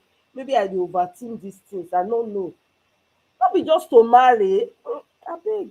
Igbo people dey try. Igbo women dey try oo. Well done oo. Igbo women una well done. Hey, God forbid. Na person na still marry Sheyi Tinubu. I hear say na Igbo too. That one get Igbo. Another half Lebanese, half Igbo. Ah, omo. Hey, my hand dey up oo. Kai, God forbid. He had a program on environment with another journalist from Kenya, a female that was so good to watch on Saturdays. Oh, really? The other one don't enter voicemail now. Program on environment. That one go don't enter voicemail now.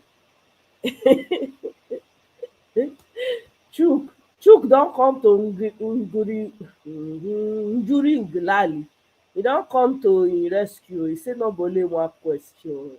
Kene. He say the man sometimes they give am, they fit ask more than one. Oh, Lord have mercy. Hey, you guys are cracking me up. He was an afterthought.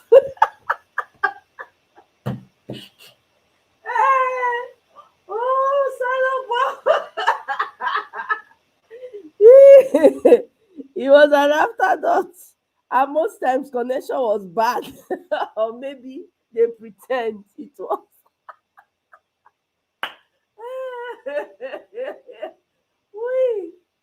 Amy. Hey, oh God, I beg. Unjuri, sorry, oh, sorry, oh. Now you all they give back to back. Well, you deserve it. Yes. Instead of you to be standing for your people, Ogoni people, instead of you to be standing, be the leader for your people, you are joining the oppressors. God forbid.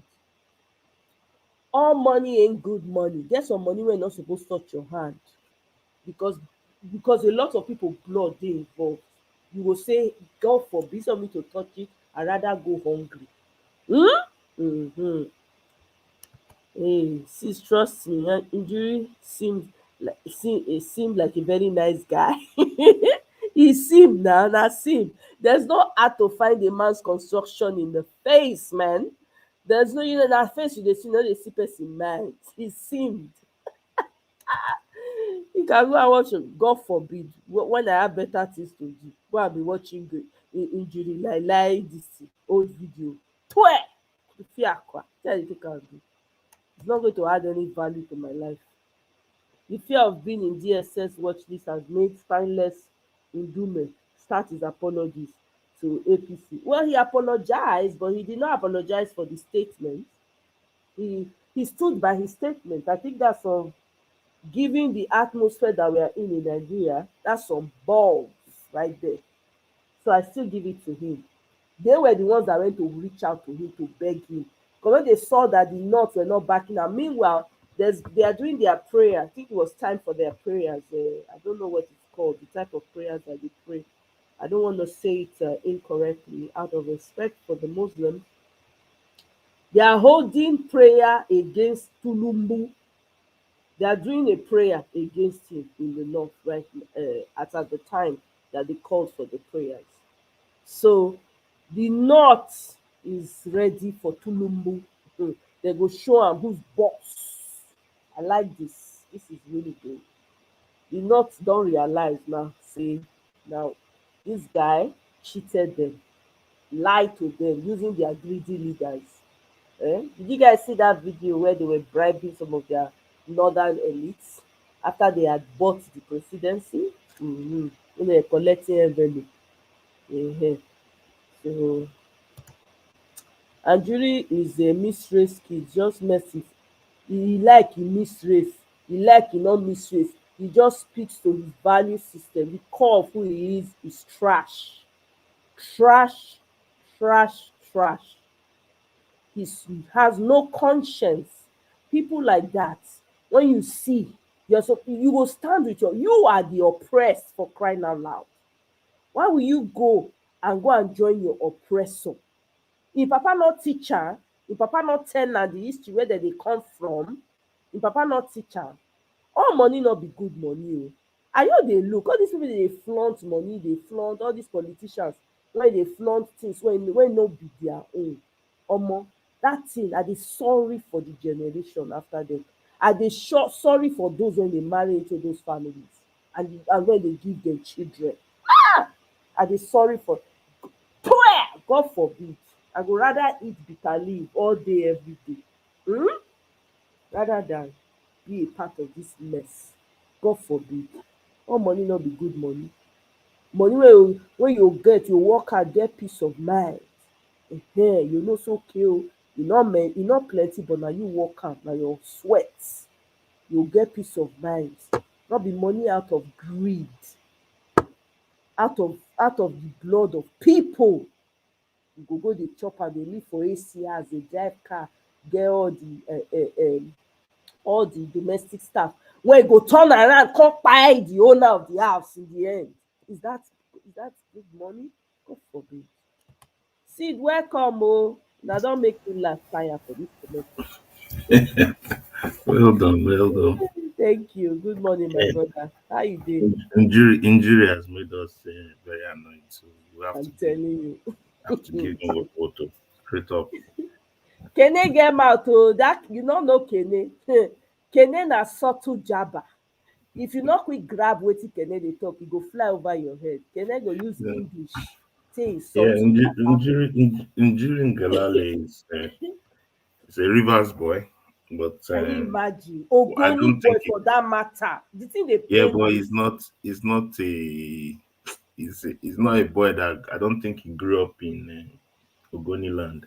If papa not teach her Ogoni history, if Yeah, papa but not teach her, if papa not tell her.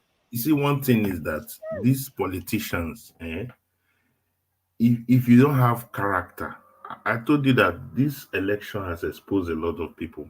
You know, when they brought in Galale, and Buhari brought in Galale and everything as press officer and all that, you know, I'm sure the boy felt, I have something to do, The first few months, it was like, this is the program.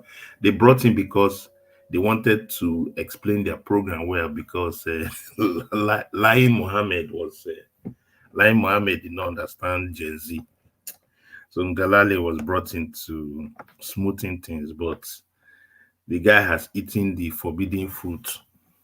So unfortunately, they have messed him up. The worst part is that they retained him in Tinubu government, but Bayo Ononiga doesn't like the guy. The guy cannot play the politics of Lagos boys. They have messed him up again.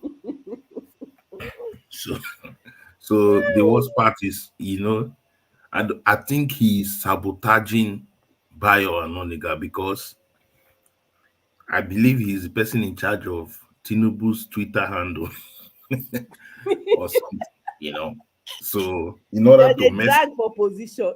and that's the way Tinubu operates. He likes people that are dragging. I think there was I think Roman Empire or one of those empires. That's how they do. They allow the children to fight it out outside, and whoever can kill whoever is the person that will take the position.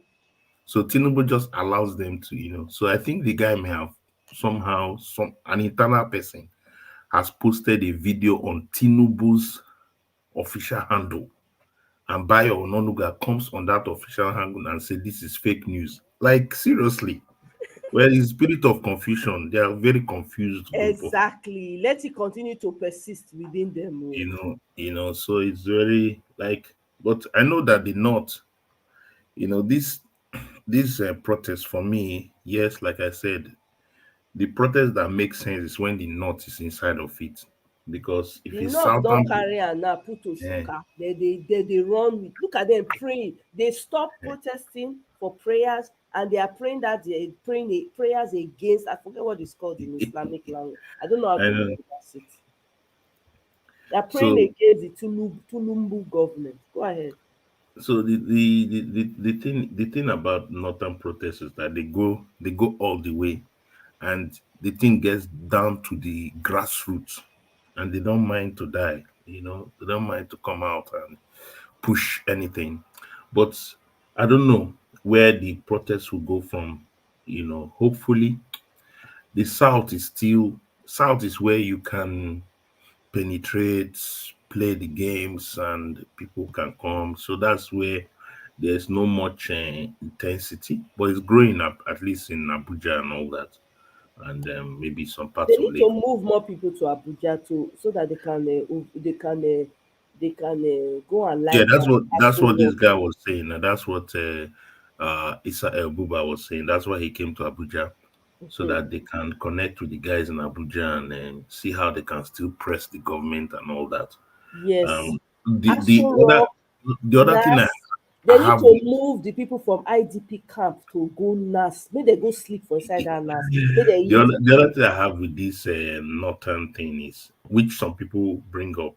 I mean, it's something that is always there. Is when it is hijacked by politicians. Now, the northerners should really face their politicians too. They That's what are.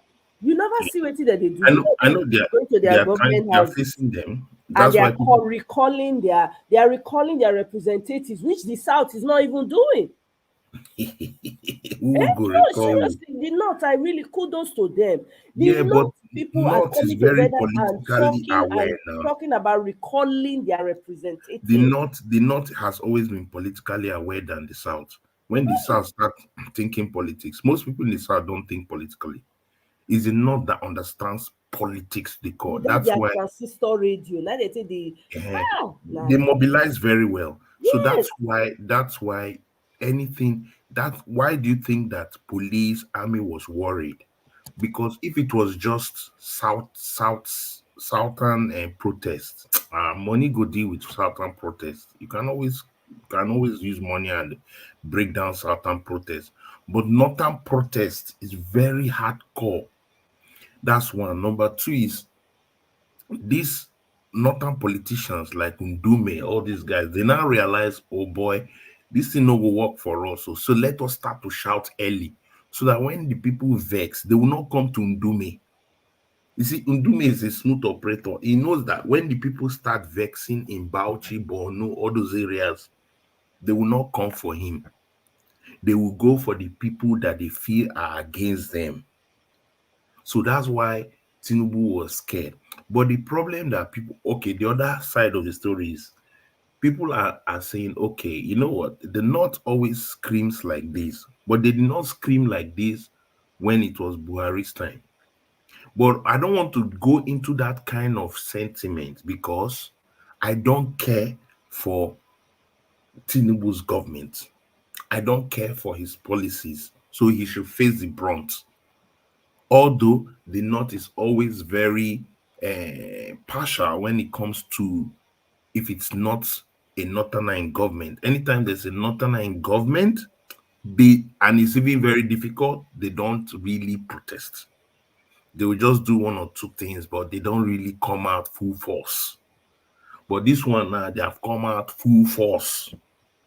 And I hope that it is genuine in terms of they are seeing that Buhari messed up and that their governors have also messed up. Another problem is the Russian flag. Okay, there's the issue of the Russian flag, Russian flag. The truth is that the people living in Niger, they have cousins. Just like Buhari told us that anything that happens, you just go to Niger, you leave us.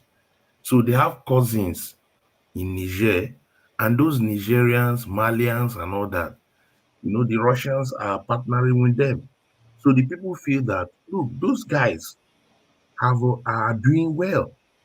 Those army guys, they are already sorting their country out in Mali, in Senegal, and in what's it, Niger Republic. And they are being supported by the Russian forces, the Russian forces, Wagner Group. So that's why that Russian flag thing is predominant in the north, meaning that, look, we even want the military to take over or let the Russians come and help us here. So there's that. One second there, see, you said something earlier and I was going to interject, I got distracted. You said that there's a concern in the north because they're waving that Russian flag that, no, maybe not that it might be hijacked, right, by some politicians. That's what you said, right? It has been, yeah, I believe some parts have been hijacked. Let it be hijacked. You don't understand. Let the whole thing come crashing. Let it. Who made it possible? Is it not Tulumbu? It's Tulumbu that made it possible for them to be hijacking now.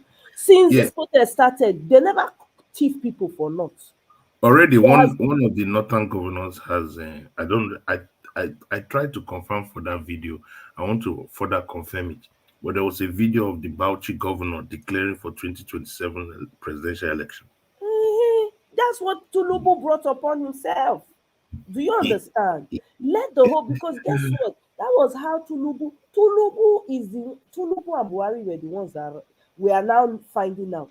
They are both of them that they run this. In fact, now Tulumbu Naim the president. All of them. I don't have any apologies for whatever is happening. Throughout the whatever. All the appointments, they behind the Tulumbu. Do you understand? Because whatever they sow, they reap. Yes. So let it crash on top of their heads. Because now they were not trying to play the game of South versus North. No, it doesn't concern us. South, which South?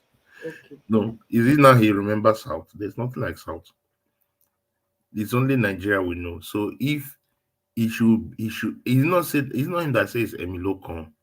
So why is he now coming to say South? South for what? South for what? No, there's nothing like South. You should enjoy he grab it, snatch it, grab it. That's what is happening. Hello, are you here? I'm here. I'm listening to you. Yeah, Tinubu is. Yeah. I didn't think you meant it in a bad way. I was just curious, like why cement? I never drink cement. I never drink cement before. Me gonna let person drink cement, but yeah, I didn't think you meant it in a bad way. Go ahead. Sorry. Yeah. No. So, like I said, I'm just making commentary of all the things that are happening in the protests and the intrigues. But it's just to know, okay, when they get to day 10, which is in a few days' time, when they get to day 10, what happens? Because Tinubu is just, there's nothing he wants to do. He just wants to wait it out and say, you know what, everybody will get tired, blah, blah, blah. Exactly. So, that's what they're probably advising him. Of course, Nigerians, they will everyone will get tired. They'll be hungry and all that. So, like I said, the only way to strategize this is to make sure that it really impacts the economy. Until it impacts the economy, governments don't really, especially African governments, they don't shake anything. It's when it starts worrying their money. It's when it starts worrying their pocket. That is when they get a bit worried. Like when Lekki was on toast, nothing was going, nothing was happening, and the thing was brooding. The person that makes money from Lagos had to act, and that's what caused the Lekki problem. So they must have told him, you know what, just wait it out. You have given them a recorded speech. Let them just chew on it. People will be chewing on the speech. I think the speech now, they have chewed on it for 3 days. Everybody making commentary. That for me is all those things distraction. To be honest, the only people that don't listen to that speech is in the north. It's only in the south who call all these lawyers. What do you think about the speech? What do you want about the speech? What is the speech? Speech is rubbish. If you no, it's true now. The speech doesn't make the speech is just rubbish. It's just somebody just ventilating rubbish. No, let me tell you what that speech. Let me tell you. That speech was not meant for you Nigerians. You don't understand. You don't get the game, man. It wasn't for you guys. Yeah, The I know. speech was about eloquence, pronunciation, diction. If you notice when he was saying it, the way he was pronouncing it, he saw that his masters will understand what he's saying. Yeah, I That know, is I know, it. I know. Yeah. So that's why I'm saying that. Like what I'm saying is this. The thing was building momentum, building momentum, building momentum. So they throw in something that creates distraction. What is distraction? The media picks it up. Throughout for the past 2 days is speech, speech, speech. People come and make commentaries on speech. We don't care about commentaries on speech. Commentary on speech, whether he spoke well or he didn't speak well, did he address the issues? That's what we have been talking for the past 2 days. No. Meanwhile, the North is not talking about, it's not even making commentary on speech. They are just hitting up, hitting up, hitting up. So that's where they feel that the problem is rising. And the North is looking at the South and saying, these Southern guys, una sure say una know what una want here. So it has to be that, there must be that energy, on both sides. The issue of with the Southeast join, like I said before we started this protest, I told you that the Southeast will not join because it's political suicide for the Southeast, because they want to hang it on the Southeast. Any problem that happens, if somebody steals somebody's bread, they say it's Igbo. So Igbo people don't want to that tag, because as soon as Southeast join, that's where they send the highest number of army people and they cause atrocities. So the Southeast is not that the South is not joining physically but spiritually. If you can understand me, like Southeast is there, but it's not really physically there, because if the South is joined physically, this hashtag Igbo We must know go. even they talk about, we not even bring up Southeast, but we will not even include them for the conversation. Right? No, I'm just but we making already know what the story is, right? Let's not even. I don't. If you notice, I don't even mention it because there's no need. We already know the story, right? My own thing now, I am very pleased that the North is carrying this. I'm Yeah. very excited. I want the South, with me, I want, because if we're doing anything in the South, it has to be strategic now. The focus needs to be on Abuja and Lagos, the key areas. That's what Abuja, we're Lagos. focusing on right now. Mm. Where it go take affect, where it go hit them the hardest.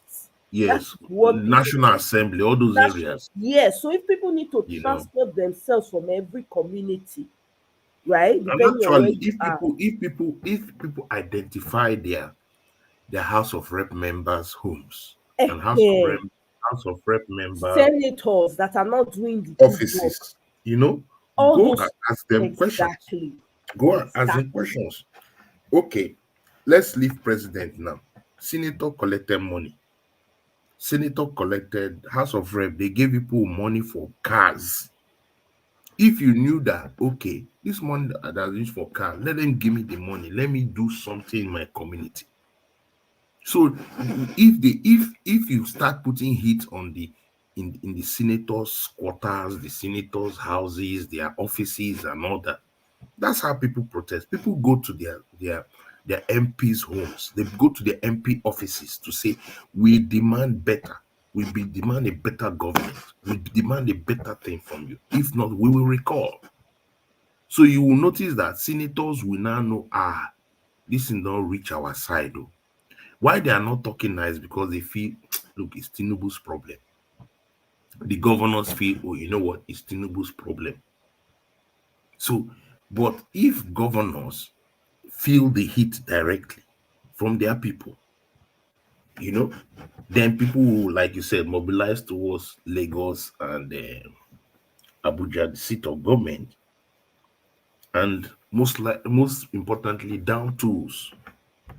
People should down tools, down the tools. Let the airport not be working. If the airport is not working, at least for 1 day, 2 days, if the airport was not working for these 10 days, it would have been very serious. If the airport was not working for Exactly. 10 days, You understand? The no South is movement, no about flights, no nothing. exactly. That's when About it's those serious. representatives, like you said, either you go to choose, you guys decide, a group of people, massive group of people, you choose which representative house will they go to day. You go and overwhelm them there. They're not fit go work, they're not fit show up for their houses, for their house of rep. They not fit show up for the floor. You overwhelm them. I'm telling you, this one wey they do, you go Alausa, you go this one, you go this, they will even tell you, no, don't go here, go there. Nah. The game needs to change. The representatives need to feel the anger and the vitriol from the people, because when you put pressure on those people, when they reach there, they maybe fit run reach their floor. They will go dey talk wetin their eye dey see, their ear dey hear. But when you are just doing protest on the street, you are just vituperating on the ground, nobody go lis ten to you. Nobody, don't see what Akpabio say. Akpabio say he'll be eating You go and meet Akpabio where he's eating in his house. That's the way to do it. The way to do it is to go and meet Akpabio where he is and occupy. Exactly. Period. And then the man now realizes, oh, I can't even go out. I can't go out. I can't, And either he has to fly with helicopter or he uses the underground that is there. Exactly. If not, he will now know, look, I can't go out. Then police will split to all their go to Akpabio, go to the deputy, go to the speaker of the house, go to their places and hold these men, ministers. Hold them by their jugular. Don't let go. Don't ministers have parastatals? Go to where the ministers are. Go to where their homes are. Occupy. They look at Bangladesh. The woman ran away. She ran away. There's no option. You see, that's why it has to be strategic. But I know that there's this fear that they have already done what they wanted to do. People have lost loved ones, so people are scared. Look at the number of people that they are counting now. So people are looking at all that and being indifferent to coming out. No. I beg, don't put it's that. Only in the north. It's not fear. Fear is dead and buried. Please, let's not even propagate that. Let me tell you, what you have now is a rock and a hard place. You go back to the way things are, wait for Boko Haram, wait for kidnappers, wait for bandits. There's no, the choice is the hard or the hard. So which way do you want to go? That's where we are in Nigeria. Do you know how many people have been lost in the north? Why are they coming out every day? They refuse to provide education for those people. They are the ones that are faced with the hardest level of poverty, impoverishment. Now, not today. You know what they understand? That they're going back. There's nothing to go back to. There are orphans that are protesting. They have nothing to lose. The South is busy speaking English. That's the problem. People are unaliving every day in the South. They just don't report it, or they suppress the information. How many farmers have been unalive? How many people have been kidnapped? How many has bandits taken over? You can't travel anywhere in Nigeria. So what is fear? What is the color of fear? You either that's the problem. You are either out there, you are even safer out there than inside. You are safer. Your voices are heard when you are outside. You will eat when you are outside. When you're inside, when nobody know what your problem is, inside that place, then the person will take pie. So no, I don't want to put fear out. Nah, fear is, what is fear? What is the color of fear? When you know that you come out, the chances of survival is 50-50. You stay at home, the chances of survival is 0, because you don't even know when they will show up. They don't even knock anymore. Where you want to see money till they rescue your people? They kidnap person. They'll come, they look for who want to donate money, gather money for people to go rescue people for kidnapper hand. Hell to the no, be on the streets, man.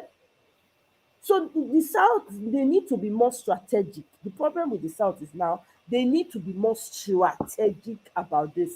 They can't be just on the road shouting, placards, speaking English. Yeah, you have to be. All that You are have to, bullshit. because the Find guys in out the who north, the loudest people in the House of Rep, the National Assembly, target the heck out of them.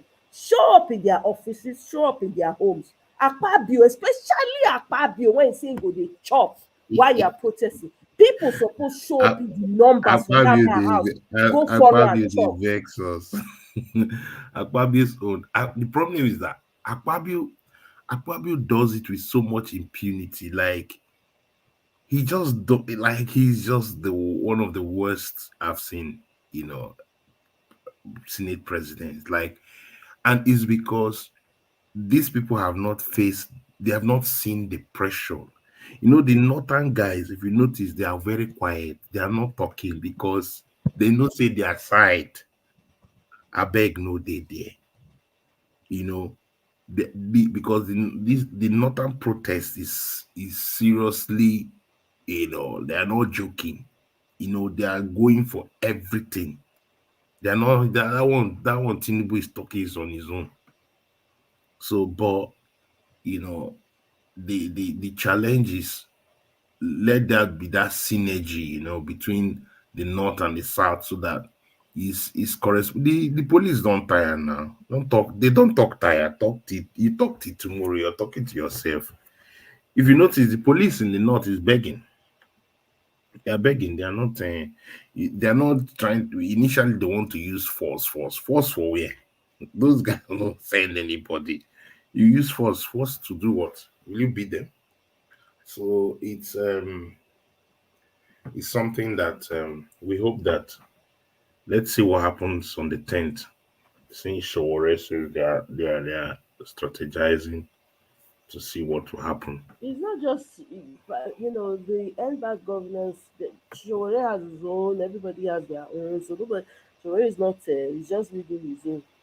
Everybody. No, I'm just saying that everybody is, at the end of the Mhm. day, I believe that the demands are very clear. Like, if you add all the demands, they are saying the same thing. You get me? Cost of governance, hunger, they're just tired. People are just tired, and everybody is on the same page in terms of this government is a colossal failure. Now, the question is, all this talk you just talk is not going to do anything. They need to even look for, have they not found INEC chairman? I felt he was one of the first people that they should really look for in this protest. I'm telling you. Look for this. These are the places to occupy. You have to occupy all these places, so that they'll start knowing that Nigerians are actually tired and serious. Because not after all these protests and everything, we now go back to status quo. Exactly. So for me, I don't Get think my drift. the 10 days will end the protest. Personally, I don't think. I think it's going to continue and continue until the government now knows, okay, this is becoming really, really tough. Because all this one, they say, oh, we want, let them sit down for dialogue with who? Dialogue with who? There's nobody to dialogue with. You either do what you know is the right thing. No, there's no need for dialogue. Because for me, it's so annoying when they want to make a change. When they wanted to change the national anthem, did they dialogue? They just did it. when he wants anything, when they want to buy a yacht and buy a new airline, they just did it. They didn't dialogue. So why are they dialoguing? There's no that. There's no. Nigerians already know what is the right thing. Just do it. So I hope that the guys in the north will continue their pressure, and the guys in Lagos will continue their pressure. And the pressure from the south is no, the south one has annoyance with it. So the people in River State are annoyed with Wike. So that's why they went to occupy his house. And that's it's those kind of things. So that Wike, you see, Wike is quiet. They need to occupy Akpabio's house, Wike's house, Mahmoud's house. They need to occupy those. Those are the people that are causing us every especially INEC, that's a Mahmoud. They suppose mount that man house, never to let go. As if they go hold the house like glue to their hand. I'm telling you, that's what needs to happen. That's when they will know that yes, even Tulumbu house for body law. People supposed to surround that place. What the heck? So That's they what need the to South is supposed to be they need strategic to be about. Not occupying. be they go road, this thing. I beg They need to be occupying.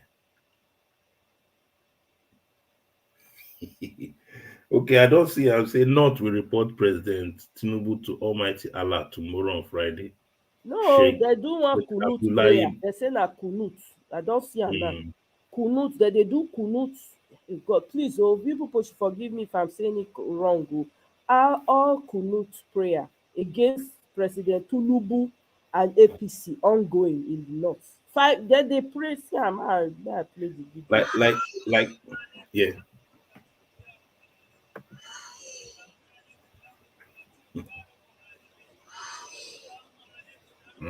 Seriously.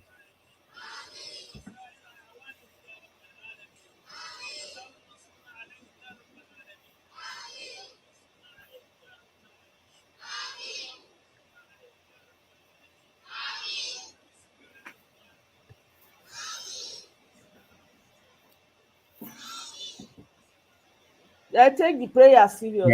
Like, So. look at the Olympics thing. The Olympics, that is a scandal. They approved 12 billion. Yet the person doing cycling had to borrow bicycle from the German competitors to compete. You know, Nigeria, what's wrong? What is this? Why? Like just this, disgrace us. Oh my god. It's not funny, but I have to laugh. It's not funny. 12 billion has been allocated, and yet the only cyclist person doing indoor cycling for us had to borrow bicycle. Like, seriously, what? That's the competition the person is going for. If you don't even give the person anything, you give the person the tool he will use there now, the bicycle. He's going for cycling. Give him bicycle. Guy. It's not funny, but it's funny. That's why they need to. You see, situation like this, you go to the Minister of Sports and occupy. You occupy it.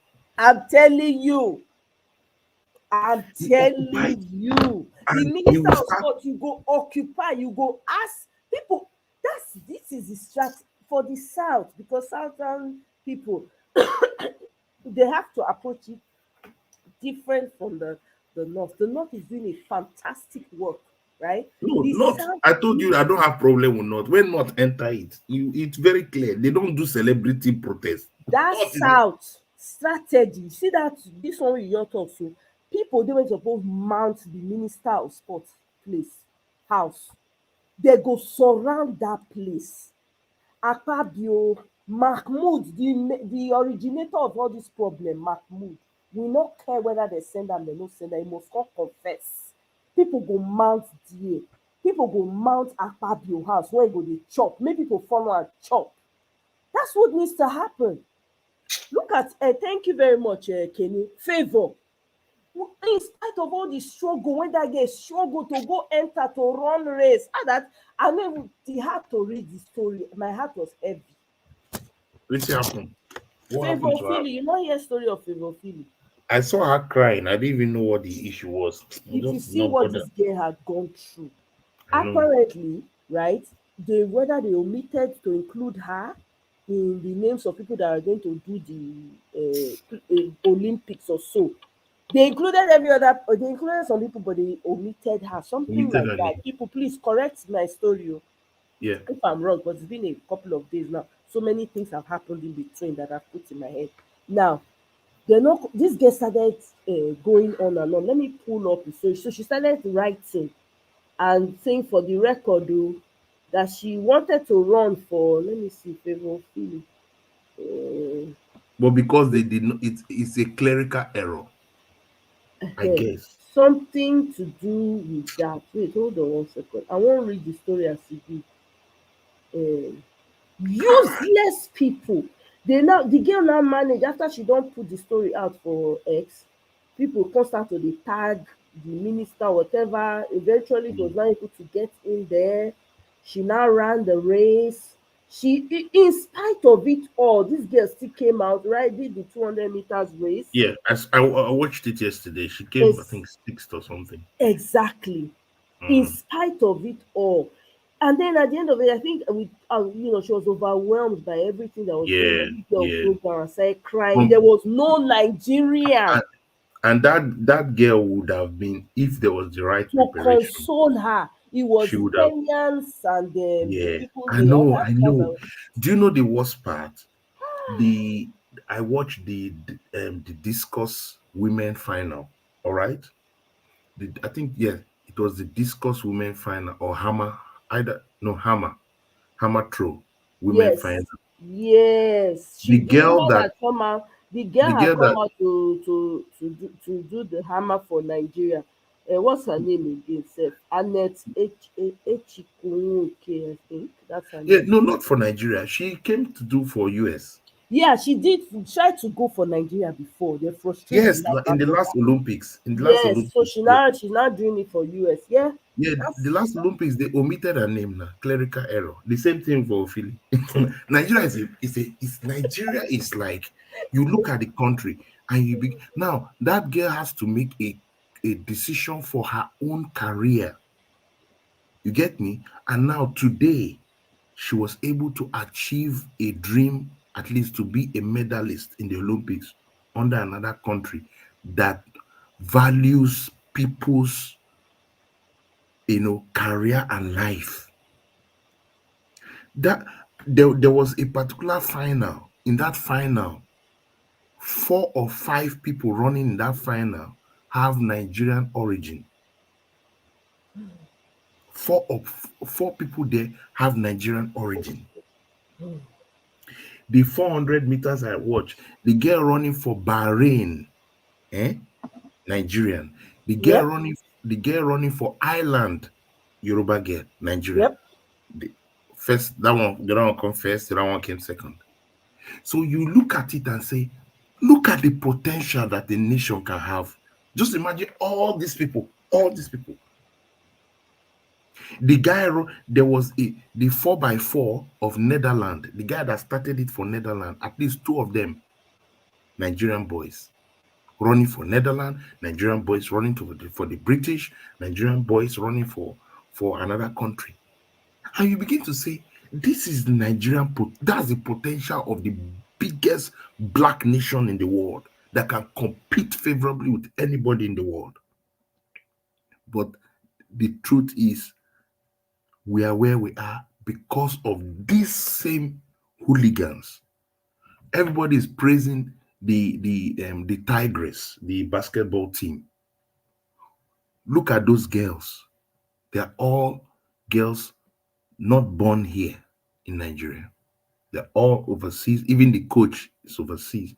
And they work themselves out. They work themselves out to get to the first quarterfinal of an African team in basketball. And yesterday, they played their heart out against the US. They just lost because the US is more experienced. If not, they gave the US a fight for the quarterfinals, and they did very well. Not because of President Tinubu. No, it's their careers. So it tells you the kind of nation that we're talking about. Yes, look at what yeah, Barenge started in Onisha. She has changed her name. She changed her name. Igbo girl, she changed her name to complete Middle Eastern name. If they don't tell you that girl is Igbo girl, Nigeria, you will not know. Potentials. That means we are supposed to have like almost 10 gold medals. 10 gold medals. The only person now we are sure of is the 110 meters. And that one is because that girl is training overseas. She has her own sponsors, not in Nigeria. So you begin to ask, where is the 12 billion? Where is the 12 billion? Just before I came on board, I was watching the weightlifting. The Nigerian girl in the weightlifting, even the dress she's wearing, I looked at it, I said, why would they do things like this? Look at other nations, how they are kitting them, preparing them so that they don't get injured. Our girl, you know that, nothing. She's just trying her best so that at least she would put food on the table for her family. So you begin to wonder. That's why in the North has suffered so much. Goodluck Jonathan created Almajiri schools.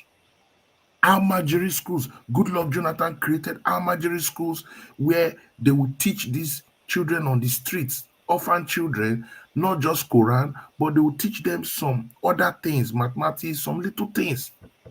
The same northern elite politicians, Ndume and his groups, Shetima and his groups,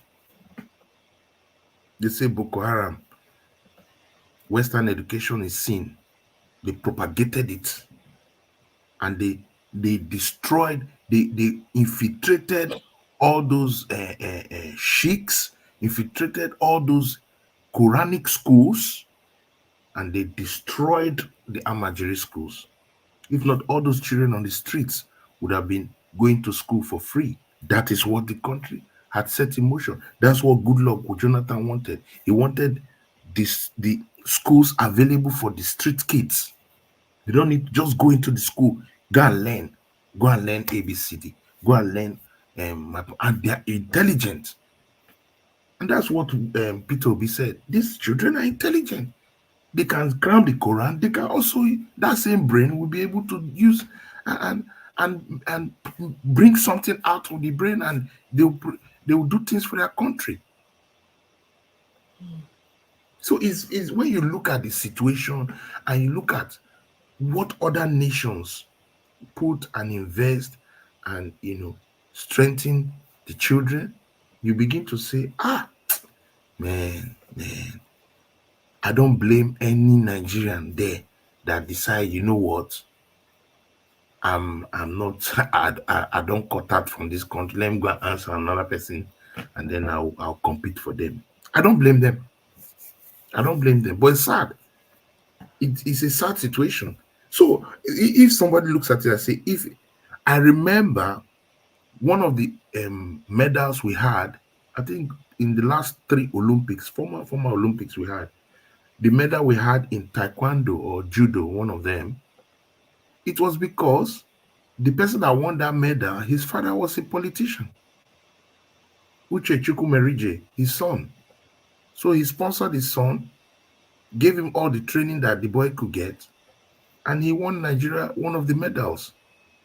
So that means for the person on the street that has talent, the riverine people, why can't we train riverine people and they do swimming for us? Why can't we do that? There's no part of Nigeria where there's no talent. Everywhere. This is what this whole propaganda has exposed. There's no part of Nigeria that there are no geniuses. Look at one of the big coaches here in the States. She's an Ijaw girl. Yeah. Ijaw. There's no part of Nigeria. They go Nigerian say, coach. Ijaw girl, 30-something-year-old girl. Yeah, this is why I have a problem when they keep emphasizing the 3 they keep saying the three major ethnic groups. It erases every other essential part of Nigeria. Exactly. It is criminal that in a country where you have But over you see, 250 tribes, indigenous tribes that have excellent people. it is because If it's not Yoruba, it's Hausa. If it's not Hausa, it's Igbo. In fact, I was listening to somewhere, I can't remember whether it was TikTok Space or somewhere. They were doing a live, and they were asking this guy, "How many tribes are there in Nigeria?" This guy said 3. People say, "Huh? 3?" He said, "Yeah." He was saying it with confidence. And I said, "Okay, tell us the tribes." He said, "Hausa, Yoruba, and Igbo." They now said, what of the rest?" He said, every other tribe came from those 3. Omo, I nearly craze. That's it. See this guy, just erase yeah, me but completely. That means I don't see, the problem is when a nation is deliberate to remove history from their curriculum. Damn. So if you look at Gen Z, you call Gen Z, just take a sample of 10 Gen Zs. They don't know their country. They don't know the history. They don't know where we're coming from. They don't know even our most recent history. That's why they call them coconut head generation, because they need a hear. Maybe that's an advantage. They don't know history. So what they know is what is now, and what is now, they don't like it, and they're not going to listen to anybody. That is what we have created. That's the seemingly monster that has been created, because these so-called politicians have divided us into what it is not. They have put the country in this position because, like I said, Nigeria just needs a leader that is all inclusive. That's why Buhari will come in, he will just focus on the Daura boys. This one will come in, Lagos boys. And there's infighting. The level of hatred in these 8 years is unbelievable. The level of animosity, the level of hatred among tribes. That's why maybe this hunger is the only unifying language that defies all these things. This hunger that is now biting Nigerians is the only language that does not look at tribe or religion. When you're hungry, you're hungry. When you don't have food, you don't have food. A hungry man, when he looks for somebody that has food, he doesn't ask him, where are you from? He just says, do you have food? Give me. Exactly. So it's really surprising the way a nation, Nigeria, is supposed to be the pride of Africa. I say, as we dey talk, say they kidnap people, the bandits, they ransack village from one Nasarawa place like that. People they run. As we dey talk, then another one, kidnappers of former reps member and ex-Delta of commissioner Mrakpo demand 1 billion naira. Yeah. Oh, it's not funny. Because the Boko Haram thing is now, it has now morphed into what we don't even know. And this thing can be stopped. But you see, they are the people fueling it and eating from it. I pray that the northern children will rise. This is their moment. They will only have this chance, no other chance. They should rise against their so-called leaders and demand safety, demand security. You see, the North is very easy. The North just wants where they will go and eat. They do their farming. The North is not interested in traveling. No. They are very, very basic people. They are not wearing flamboyant dresses. They just want to eat, create their farm, and be able to sell. In those days, when you travel to the North, with small money, you go buy yam, you go buy onions for basket, you go buy things, potato, you buy things. With small money, you can buy a lot and bring down to the South. A lot of people were doing those small business. They'll buy a few things, go to the Benue, buy Boko yam.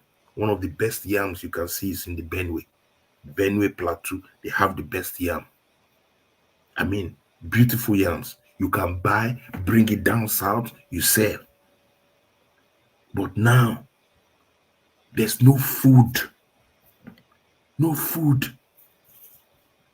So the people just want to go back to their farms in the north, in the southwest, in the north, and go to the farm and do what it is. You know, we should occupy. Look at they made a plan, and that's what annoys me with Nigeria. You made a plan, you created a railway from the northwest down to the southwest. They created a rail line and forgot the east, because the eastern corridor, because of the Igbos, you forget the east when you should have a northwest to north-south and to south-south, and you have a northwest to southeast. I mean, northeast to southeast. You must have two trains running. But they know, they borrowed money and built a train to Madrata, which is in Niger. They built a train so that this man can be going to his cousins in Niger. And I wondered, Amechi, are you not thinking that one day you will live here, there's no train that comes into River State? No train comes into River State. No train goes through the east, from the northeast to the southeast. At the end of the day, are you doing your country well? Instead of opening your country.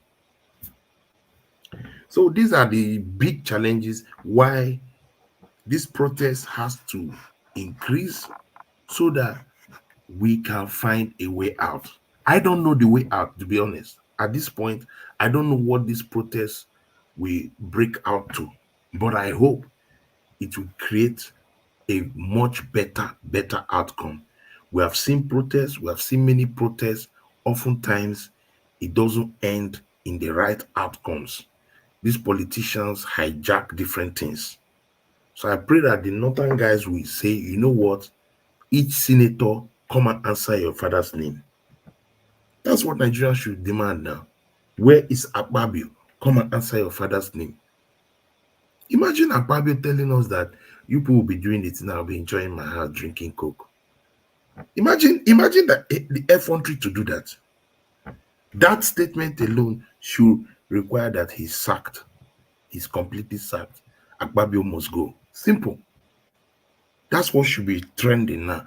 Hashtag Akpabio resign, or Akpabio must go. You have to go, because it means that you, as the Senate president, you have no care for the constituency of Nigerians. You don't have any care. And that's the truth. Unfortunately, that's the truth. So let them keep hitting it. You can imagine Boko Haram going to Nasarawa, causing problem for them in Nasarawa. How will they, Now your sister, it's your sister actually. Who be that? The cyclist is your sister. My people. Yeah. Essay. I borrow German bicycles. Yeah. Her name is Essay Ukbeserai. I think that's Essay. Essay, yes. Essay. Let's see. Ukbeserai, one of their bicycles to train, as she had none from Nigeria. How? Hey God, I beg you. No. Omoye, thank God for internet too, and all these things.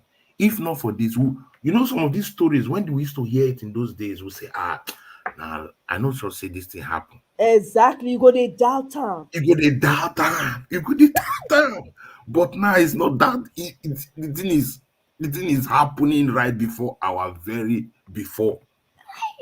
It's happening right in front of us. We are seeing it. There was one time there were some Nigerian girls in Winter Olympics. I don't know how you heard that story. All right. So, in Winter Olympics, Nigeria doesn't do winter, but these girls decided to do Winter Olympics and represent Nigeria, all right? Which was like African country does not have winter. What are you going to do? But they were doing this bobsled, they were there to do, and they had to, they have to pay for everything, just to carry the Nigerian flag. Nigeria doesn't care. They don't care. They don't really care. Look at the poor girl. The German team had to lend her. Then how will she win? How? There's no way now. The German team waiting, they wonder, oh, don't you have a bicycle training? That German, they go speak to her now. They speak. I know, are they speak English to them now? Ish no bicycle? The problem is that I congratulate her because she's determined that of course, it's her own. Okay, this person is just determined that I'm here. Okay, she's there now. How was she going to train? How? Say no one. When you go there, ask somebody there, they will help you. And I know it's the way Nigeria thinks. I know that's the way a typical Nigerian will go and think. Say when you reach there, just ask somebody there. They will help you with training things. Exactly.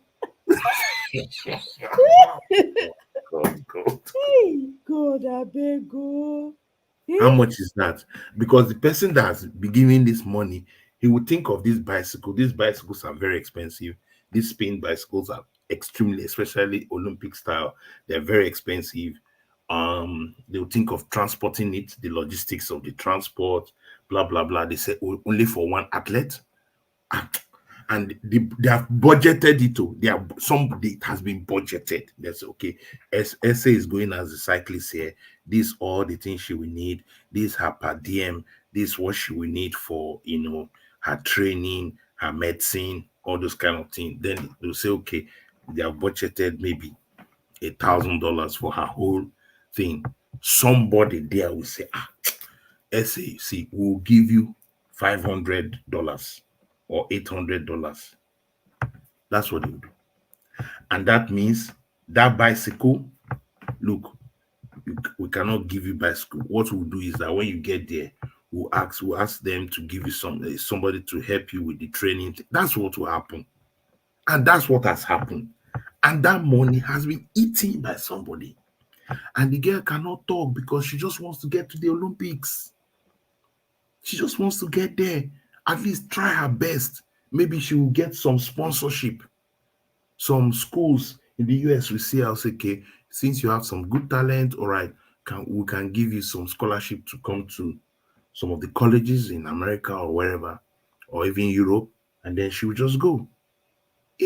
Or she's already overseas there. She'll just, just say, I'm just there to just represent my family. Not really that there's anything that they are giving. It's ridiculous.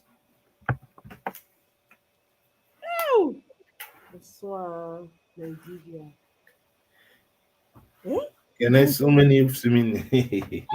God. I know. I can't believe this, but it's a real thing. It's Nigerian reality. It's Nigerian reality. What a shame. If when I tell my friends this thing, they'll say it's not true. But it's until I show them, I say, this is the truth. Go and check it. It's the truth. It's like, how is it possible? Because it's not possible. In saner climates, it's not possible. This kind of thing, the sports minister is actually resigns.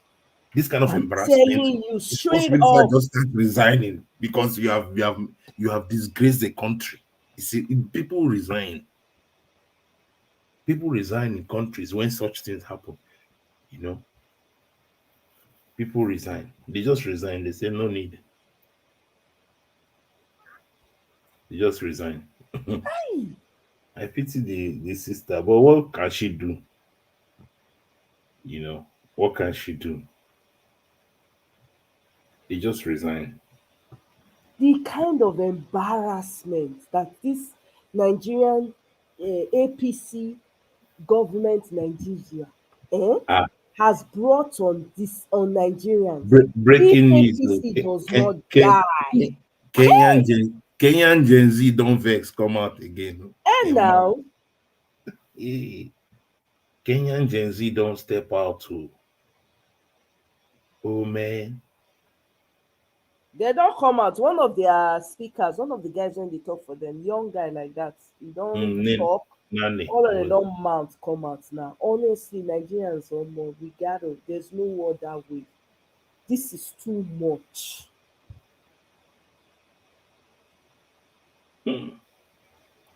Yeah, so Nigeria say Paris Olympic German lens. Na big news, oh. This German thing, na big news. Disgrace of the highest order. Embarrassment. Nigeria need a shame, oh God. We need a shame. Can you imagine Bala Mohammed declares 2027 useless? Why are they allowing it now? These are the places that protesters should just go and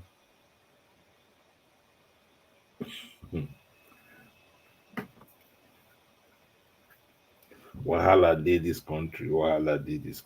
Okay. I've never seen such disgrace shots. Sometimes it's just like, no, are you in Nigeria? No. I'm from Burkina Faso. Kai, why do there are certain things we shouldn't be doing, but unfortunately, that's the state of things. And No. It's not. We cannot allow this. So, Omo, if we not do anything, if we allow this to continue to go on, Omo, we have ourselves to blame. That means forever enslavement. Like this. We have what's the point of life? There's no need. There is no need. They are selling the 50 kg bag now. I think you talked about it. They are selling. They don't stop to the sell now. But the truth is, are they supposed to sell it? Are they supposed to sell it? Those things are palliatives. Those things are things that are in Nigeria's storage. All right. But Tinubu still wants to make money on it on us. They are not supposed to. You know, hear wetin Ogun State people they do in Ogun people. They collect 10,000 naira from recent graduates. Graduates never see money, never see work. Before you start to look for work, you go to apply for work, you go drop 10K. If to say not be abused when they abuse his papa and his grandpapa, drag am like pomo, that man can eventually come out say, oh yeah, make people stop to the collect. I'm telling you, I can guarantee you there are people who are still collecting that 10,000 naira. Exactly. Yeah, Kenneth, it's true. Kenya is not joking. Yeah, Ruto is even better. At least Ruto came out, apologized. He started doing it immediately. Okay, I'm cutting this, I'm doing this. Ruto came out and started, saw that situation is critical. But Tinubu is not even thinking of that because it should. Tinubu no go think. Tinubu no send una papa. You will concern Tinubu. Tinubu no send una papa. He's not interested in you people suffering. Does he care? He doesn't give a damn. Who doesn't give a damn? You people don't understand. Tinubu is not there for you people. No. Tinubu is for his masters alone. As long as that English clear for him mouth to him masters, that's what he cares about. Pressure. They need to mount pressure on that man. That man is not going. That man is thievery. A mob boss is inside his DNA, is inside his blood. That man is not going to, he does not think like the normal person. The man his brain is dead. The only thing when they hear now waiting that they tell him to talk. And the fact say, as far as he remains there, he literally needs to be dragged out of that place. That man does not mind ruling over ashes. Bless people, you now not understand who na put for, who na allow enter that office. Yeah. EFCC went to harass NLC. You've heard about it? Yeah, I heard about it. I talked about it with you yesterday. It's good for them now. Yeah, it's good for them. They're on their own. Mhm. And then they gave them 70,000 and they went to keep quiet. And you want us, if you want. I like River State. River State, they need a carry. Yeah, no, River State is another. No, I have to give them kudos. The people have occupied because they told them to occupy the pleasure park, but they have taken over the federal secretariat. That's how it should be. That's how it should be. Don't all this talking too much. Talking too much. Occupy secretariat, occupy. Make sure that the airports, the local airports are not functioning.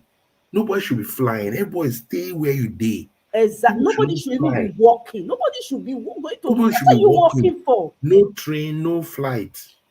Then everybody they will start talking. You know. They invaded FCT minister's house. FCT Ireti. No. Wike. Oh, Wike na minister. Okay, that's true. The other lady. Yeah, they invaded his house in Port Harcourt. Mate, that is it. Strategy. You got that is it. Occupy. Name wetin me I want me they do for NAS. All those IDP camps when they're there around Abuja, relocate all of them to NAS. Open the kitchen for maybe they cook off a goosey or bono, maybe they flow out of the kitchen. Person your jaw in charge, they eat chicken, they put them for camera where they tear the chicken apart as they chop them. That's what needs to happen. These people, honestly, hey. So it's really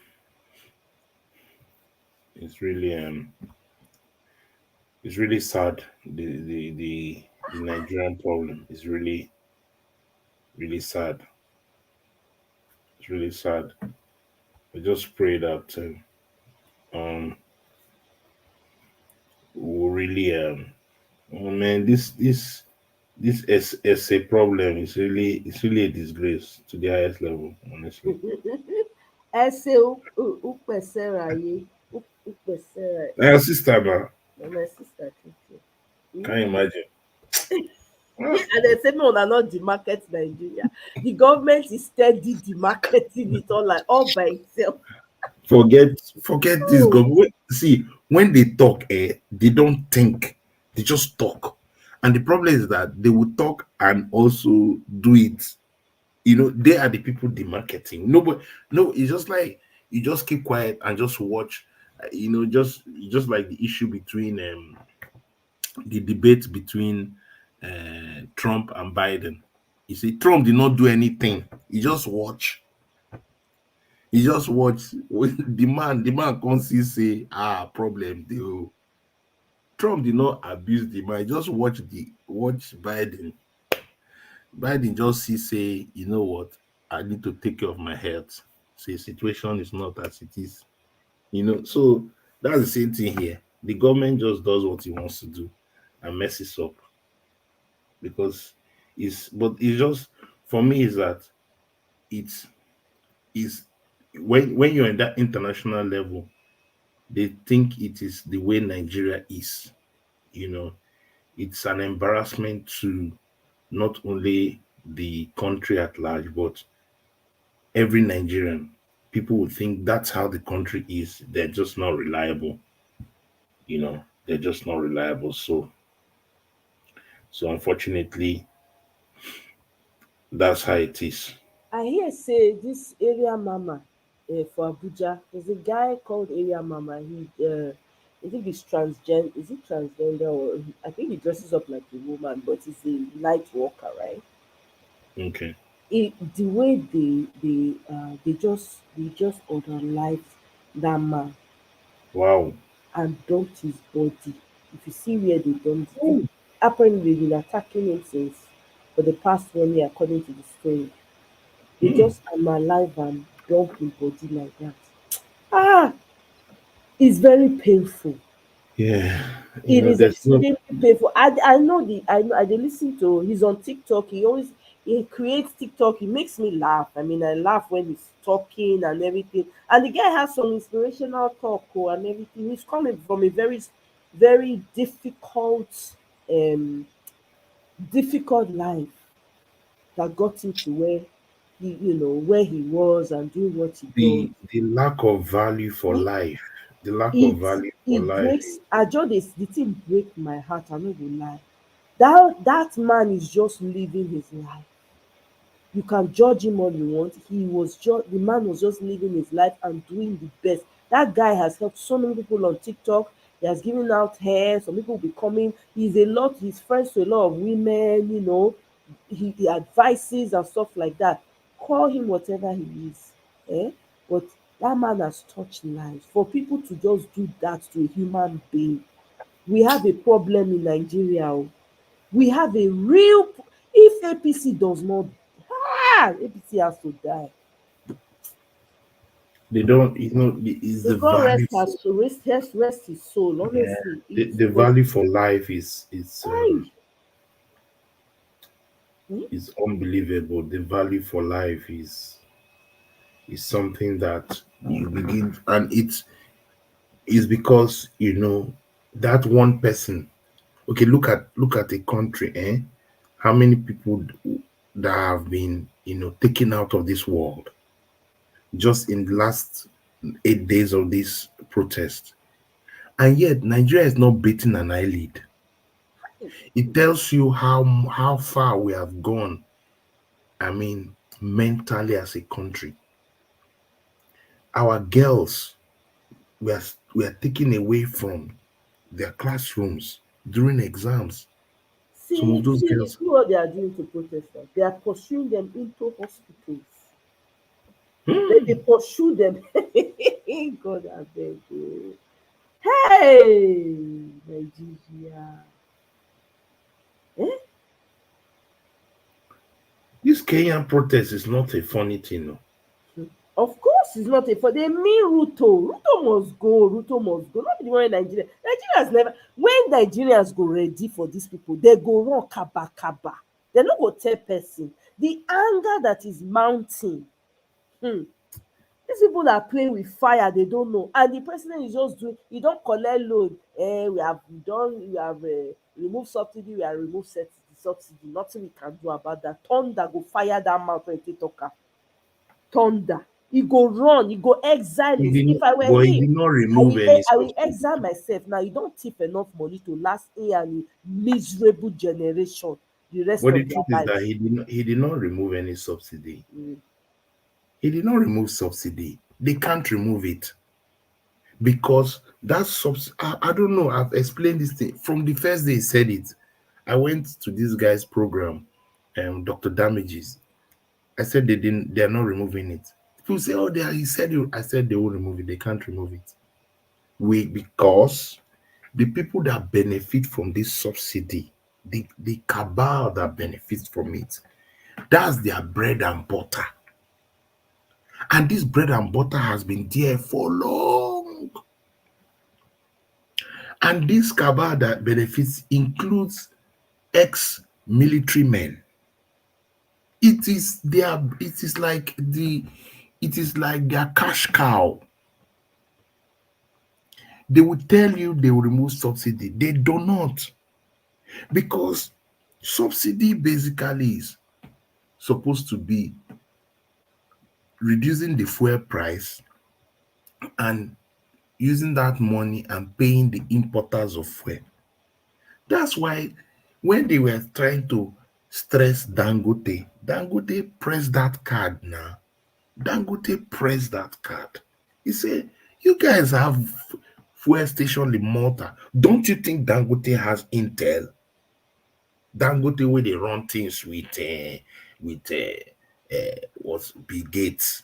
Get intel, global business intel. Intel say you people are running a refinery this thing in Malta. People go on it Wando. Who is behind that one? The president. So basically he embarrassed the president. They call him aside and they said to him, they said, don't worry, we'll settle you. Immediately. Didn't the president say, sell to him on Nigerian price? The president ordered it immediately. That means they know what to do. Now, Look at what they are doing. Do you know that they just issued University of Benin compel students to sign undertaking not to engage in protests. Others vows to withhold results of defaulters. yeah, that's how If they'll na be. me be students for Nigeria, may they just change them for them to Bangladesh style. I'm telling you, because this is rubbish. Of course, it's rubbish. The protest when we don't get for Nigeria, and as students, they always start am. This is rubbish. You're trying to gag the students from speaking up against the suffering. I know. APC go die. Can you imagine There's $600 no other million spent monthly to import fuel? Now that Yeah. $600 million goes to the cabal. So if the cabal is getting $600 million monthly, all right, how will they allow refinery to work? They will not. Those refineries can never work. It's just like Nigeria having 24-hour light. It cannot happen so far as the cabal are importing fuel, importing diesel, and importing generator. You see, that's the biggest reason they didn't want PO there. Because if you put a man that will lock it up and say, this $600 million, instead of it to go to importers of fuel, it goes into a national sovereign fund. And that national sovereign fund is re-injected into infrastructure, education, and security and food supply. In 6 months, we'll pay all our bills, we'll pay all our loans. Prudent 6 months. Peter Obi would have paid all the loans. Prudent. No buy car, no refurbish any house. Pay the loans and pay it off. And then start injecting it into free education to primary school, injecting it into security and food supply. As soon as that happens, you give loans to small scale, medium enterprise, and people will start farming, people will start manufacturing, then you improve your forex. It is not rocket science. But these evil men decide that, you know what, it is our turn and we are going to eat this money. So you know what, tell them that subsidy is finished, but we'll still be doing subsidy. Just tell them, but we'll still do it. Okay, you know that when they submitted the appropriation bill to the House, and the bill said they need to buy a new yacht, there was outcry. He said, okay, that he's going to increase the student loan and they will remove the new yacht. I said it's a lie. They have factored that new yacht already. They have factored that boat. They have factored it. And Tinubu wants to ride inside that boat. So that thing he's telling you is a lie. They will doctor that this thing. Before you know, Senator Ningi, the northern senator that they suspended, came out and said that they have padded this thing because he has checked it line by line and he's saying, where is this money? He can't find this money to the project. No be sack, they sack him. They say, oh, let them do this. Finally, he said, yes, he's going to stand by what he says. They sacked him for a few months. He left. He just came back. So and it's Akpabio's this because that's what the president wants. What the president wants is what they will do. Because Nigerians have not stood up like the Kenyans and say, you know what? This National Assembly will lock it. We'll lock you people here. You cannot enter in. Nobody goes out. Nobody goes in. That's what should be happening. That's what should be happening. $600 million monthly. In 1 year, imagine how much should have been saved in a national fund. The same national fund that the Saudis have, the same national fund that those in Norway and Schengen countries of Norway and this thing, they have the same funds.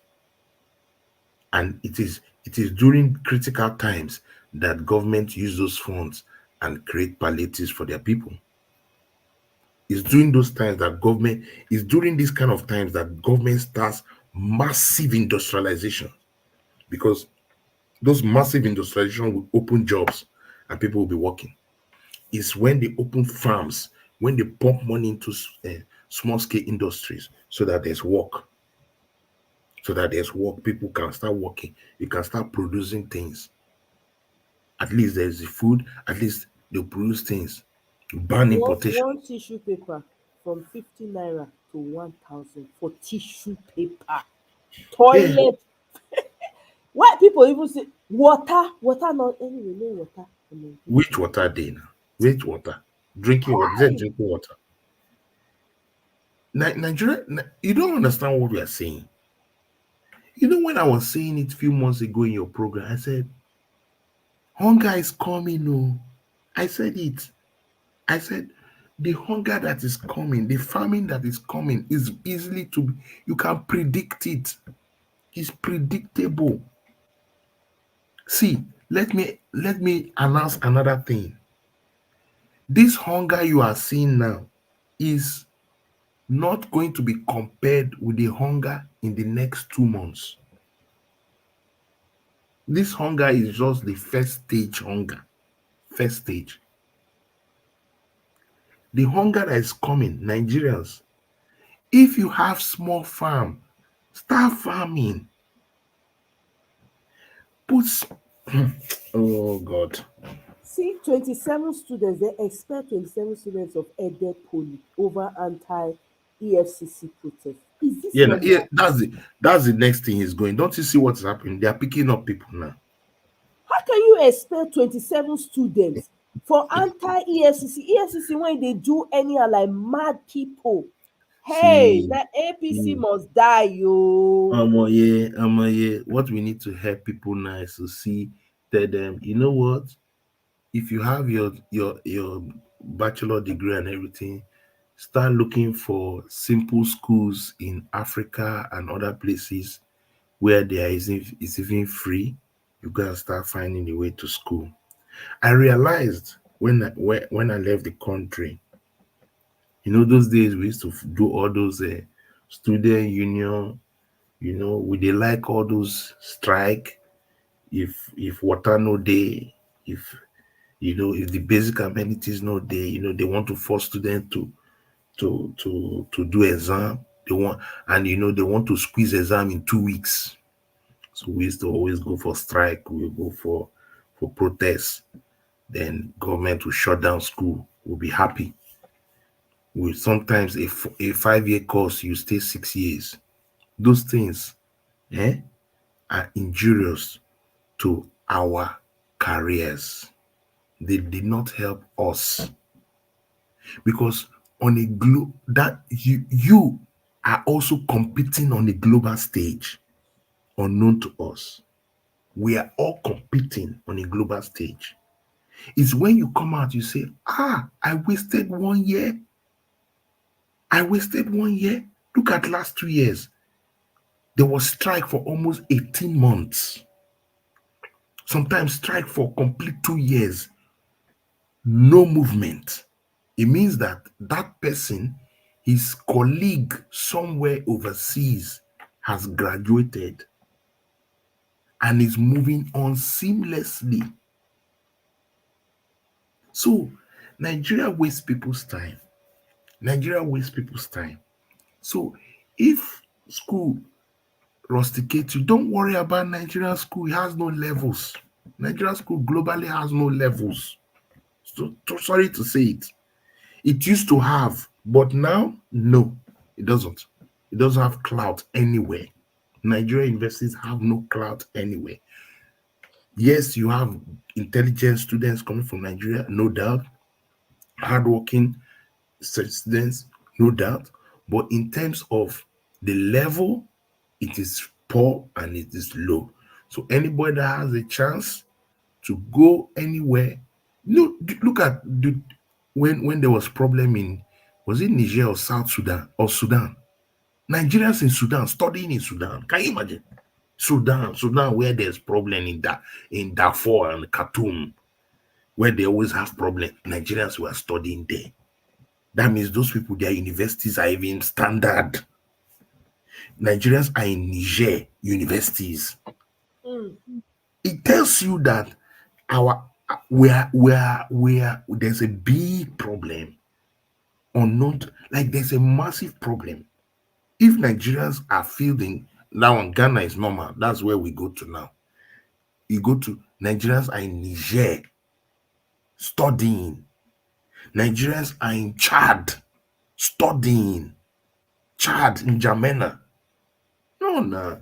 It means that those people used to come to Nigerian universities. Nigerian universities were top university in Africa. The top 5 universities in Nigeria were top universities in Africa. UI, UNN, ABU Zaria, all these top 5 universities. People came from Cameroon, people came from Togo, people came from the West African coast. They came to study in Nigeria. Nigeria is supposed to have the best oil and gas schools. Nigeria is supposed to have the best medical schools. Even people from India were coming to UI, University College of Ibadan, to study. So it tells you how far we have fallen when we should have been top notch all the time, top notch. Our schools, our colleges should be top notch. So it tells you there's a big problem.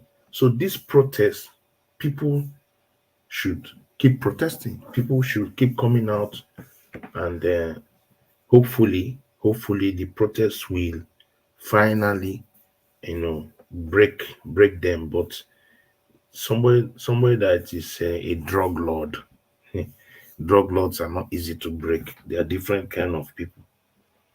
They don't, because they don't care about life. So Dangote is selling the remaining 12.7% government equity in his refinery. Make it sell now, abeg, golden boy. Nothing wey Ife dey do for us every day. Wait, nothing concern me. Dangote is playing his own politics. He doesn't care for us. Na government pikin na palliative na im get am, na im make am reach where e dey. So he's selling the remaining 12% because they've told him not to sell it for them to help him, because they don't care about him, because at the end of the day, they know how they made him. So so he can sell 12.7% equity to the government, because that 12.7 is Tinubu's money now. Of course. Tinubu need to cash it. Do you people think that Tinubu that pack money in bullion van, pack money for this election? So he go use this election. He will buy Nigeria. He bought Nigeria. He talk am now. He said it now. He said he told your traditional rulers that people know how much is that he bought the position that he's in. Yeah. So now that person that bought that position, don't you think he will recoup his money? Tinubu will recoup his money now. And he has his money men. The CBN guy is his money man. The guy in charge of finance is his money man. Those are his 2 money men, Cardoso and the other guy. So 2 of them are the money men. So he will punch the money. And the easiest way to get the money is subsidy, straight up. And he's the petroleum minister. Tinubu is the petroleum minister. So the best way for him to recover that money in 6 months, like what can I say, $600 million. If he's collecting $300 million a month, he has recouped the money in 6 months. He has recouped that money, and with that kind of heavy money, with access to government instrument of state, he will control who he can, who he will not control. Because we run transactional government. So is it police he will not control? Is it army he will not control? The police guy is supposed to be retired, but you are giving him extension. So what will the police guy do? He will play to his music. The army generals are his men. Give them money, make them fat and rich, pump them money. All of them, if you give them $1 million, what will they do? Then keep Mahmoud. When it's time for Mahmoud, call him. Mahmoud will answer, yes, sir. Say, okay, give me results. That's all. That's what is going to be happening. So all Tinubu wants to do is to see how he can carry this thing till 2027. He didn't expect this problem early. He thought that he would wade through this problem. Just say any small thing, just tell it. Just say, oh, it's P2B, it's P2B, it's P2B. It's P2B. Boys, P2B know didn't know the stick again. So yeah. You know when you don't max out your excuse. For we are not fit stick now. They don't max them out now. They don't max them out. So is it P2B that is telling those boys in the north to fight? No, max them out. There's no way out again.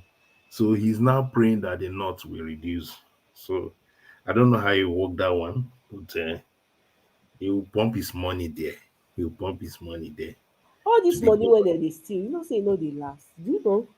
The money, you know, waiting they happen with all this money when they demand. They go carry the money now. Now their masters now go first of all collect their money for their hand. Then strangers go overtake the rest. Usually that's what happens because none of their descendants go get head because na cursed money. None of their descendants they ever get head. None. All that money go your grow wings, go your fly. My own be say when we get this filth out of the house and take out the garbage in Nigeria all over, correct, right? The people when go enter, when they go reset the system, make them feel even collect some of the money back. So that they go even feel see something to start working with. I'm telling you. You see, Omoye, that's the big problem. Unfortunately, it's I wish everybody one day I sat and say Nigeria is so complex. We have it utopia that we'll just clear them off, restart everything, and do things properly. But who among these guys? That's why when we look at Peter Obi, is because not that he's a saint. He's not a saint. He's not the perfect man. But that he was near the cookie jar, and he did not put his hand in the cookie. It's a rare commodity. It's a rare problem. Look at Ngalale. Clean guy, speaking clean English, from an Ivy school overseas. But when they brought him to APC from Channel TV, they stain him now. They will stain him. Look at Abati that is talking. Was it not Abati that was in Goodluck Jonathan government? Abati was doing the same job of Ngalale. He was the spokesman to Goodluck Jonathan, presidential spokesperson. When he came out, he said, "Oh, that when you go in there, it's like you are it's like you are confused. When you come out, it's like, why was I dazed?" So that's how this country is. I wish that you can clear things off, and that's why we said the only good hope we had was this Obi Dati. Dati would have rumpled people. Dati would have cut people to size straight up, and then at least they can recover 80%. If they can even recover 70%, Nigeria will be okay. 70%, Nigeria will be 70%. Nigeria will be like Nigeria will be close to like Dubai. 70%. If they can recover 70%, do you know what is? Look at the Abacha loot. Abacha loot. That one, they know even they can't even finish it. Abacha loot. How many years since Abacha died? How many years? Yet they cannot even. They don't even loot Abacha loot. They have looted Abacha loot. They have looted that one.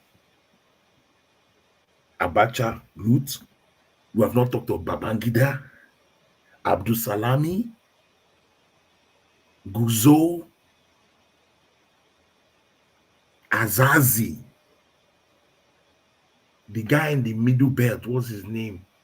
I've forgotten that his name. There are 5 of them.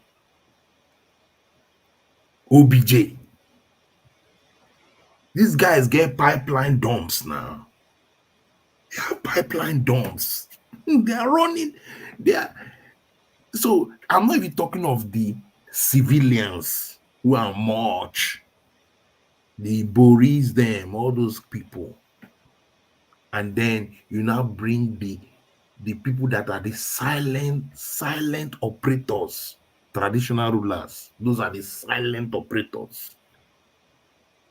Those traditional rulers, most of them, especially in Rivers State, they are sitting on oil wells. Do you know that people, the traditional rulers in the riverine areas or in the Niger Delta, they sit on oil wells? And if there's oil well in your community, they give them royalties. Are you aware of that? Really? Oh, you don't know. So if there's oil well in their community, they'll come go quickly give them a traditional position. So they go feed a siphon the oil. That means say the people. Yeah. So not even traditional. No, is that let's say there's oil well in your community, and you are the traditional ruler of that community. So if Shell is drilling there, Shell will give you some percentage of royalty. All the companies drilling will be giving you money, royalty money, cash will they flow there. That you are supposed to be helping the community with. Yeah. And in some of those communities where there has been spillages, because there are many communities in the Delta where there are spillages right from Delta State, Bayelsa, Rivers State. There's a lot of spillages that happen in communities. So the people cannot farm, the people cannot do anything. So most of the companies pay for environmental damage. They pay money. All right. Those money, they go into the hands of the chiefs. And everybody keep quiet, close mouth. So the depth at which we're talking about. So everybody now looks at the presidency. Not that presidency does not grow, but that's why there must be devolution of powers so that the people can hold their leaders directly in the villages, their chiefs, they can hold them responsible. Because government, each company, oil and gas company, they have what they call liaison officers. Those liaison officers liaise between community and the company. So they create community engagements. And that's why you know that those chiefs, they sit on oil wells and they get money from all these people, including the one that government officially gives them. Because every chief, high chief, and all that, depending on their level, government gives them money. They're supposed to be giving money from the state government and from all this FAC allocation. That's why chiefs are very wealthy. They're stupendously wealthy. So that's No, but but those chiefs don't. Those chiefs don't will die well. which chief you don't see say they think about us. They're not going to die well. No, seriously, all the chiefs they really think about us. They're not going to die well. They don't go. Their throne or whatever it is they're They sitting on, it will be overtaken by events very soon. they It will be they create a non-existent. facade. They create a facade. It's just like even the UK, you get me? They don't work, so they create a facade of the kingdom, the kingship, the everything. We respect them as traditional rulers. But to be honest, they don't do nothing for you. They only do for themselves and their children are overseas. That is these are the realities. Check all the chiefs from the north to the south to the sultans, the emirs, the igwes, the obas, all of them first class, second class, third class chiefs. Now what? Then they chop now. The riverine chiefs, the chiefs they call Niger Delta. Now them they chop because they chop from government, they chop from company. It's amazing what goes on in the country. It's amazing. That's why they can easily be bought. That's why they can easily be bought. That's why those tools, except the hereditary tools, they're very intense. They're very intense because there's a lot that goes on. Do you know how much they pay for their staffs? Like Sultan or Emir of Kano, Emir of Kaduna, and all that. They get this, it's serious money to keep their lifestyle. And those guys also, most of them have businesses. They have, they take contracts. If a chief signs something and in Niger Delta and say, give this person job, they will give the person job because he has concessions. Yes. So that's why these politicians know this very well and they don't bother. They don't bother. And they try to also infiltrate the religious groups. So that's why in typical Nigerian politician like Tinubu, he will play all those groups, he will play with them. It's like juggling them. Once you can juggle them and everybody is happy. And that's why Obasanjo was the master in it. Obasanjo knew that he has military style. Obasanjo used military style, but what Obasanjo did that the rest of them did not do was that Obasanjo balanced his system. Obasanjo picked people from different groups because Obasanjo is always thinking Nigeria. So Obasanjo was able to bring, this person from here, this person from here, this person from here. If you see Obasanjo's team, you will not say, it's all Yoruba, or it's all this, or it's all this. No, he balanced it. And there was no issue like that, that he's favoring these people against these people. It's just that he plays his own, he had his own thought-term agenda, he had his own this thing. But in terms of, did he balance? He balanced it. Because he operates like a military man. So it's very sad, but that's what it is. So we'll see how it goes, my sister. Not easy. Okay, well, look, we wrap them up today. We don't try. Nigeria, we continue the protests. No retreat, no surrender. We move. Tinubu must go. Say not go, the lie. They don't really sing that. Say Tinubu must go. They're not really the singer. He must go. It must get louder. Yakubu must go. Yakubu must be locked up inside Kirikiri and the key thrown inside the ocean, never to be seen again. Wike must go. The Hitler of Port Harcourt must go. Can you imagine? Wait, can you imagine something?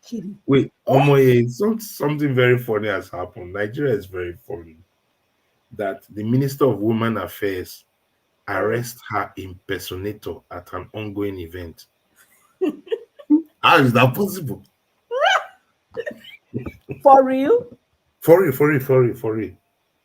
He just broke now. Just broke now that I think her name is she's an Igbo lady, Minister of Women Affairs, Ogaranya, arrest her impersonator at an ongoing event. Wow. She go arrest person we say him be minister. God, what kind of country is this? Oh my God! They say How does that happen? When they talk the truth, they say we they demarket. Who demarket Nigeria past the politicians and the government officials? Wow. How can so? It happened live. It happened live. She go stop him. She went to stop it. The minister actually went to stop the person that was impersonating her. See levels. Oh boy.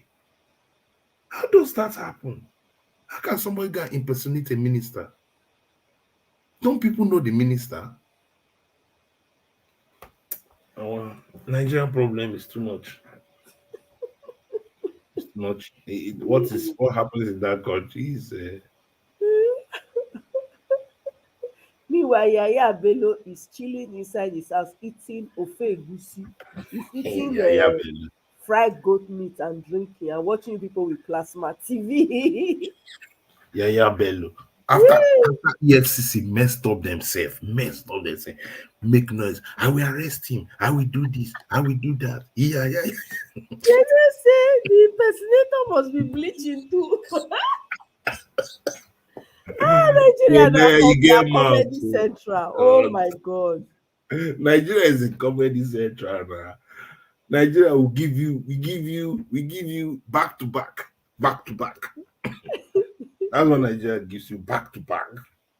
Maybe the person used the correct bleach, How can you do that? How can you impersonate somebody in this Nigeria? Now minister you go impersonate. Well, now Nigeria can do everything. There's nothing Nigerians can do. Well, she don't go warn the person. But it's something that they should arrest the person now. They should arrest the person. Oh, what a Oh my shame. God. The people when they did the events not know say that kind thing. Say they don't know who their minister be when person will call impersonator. It just shows just the comedy of it all. I know. Oh my God, I'm not going that for here. Nigeria Yeah, matter will continue. More will rest today. Tomorrow is another day to fight.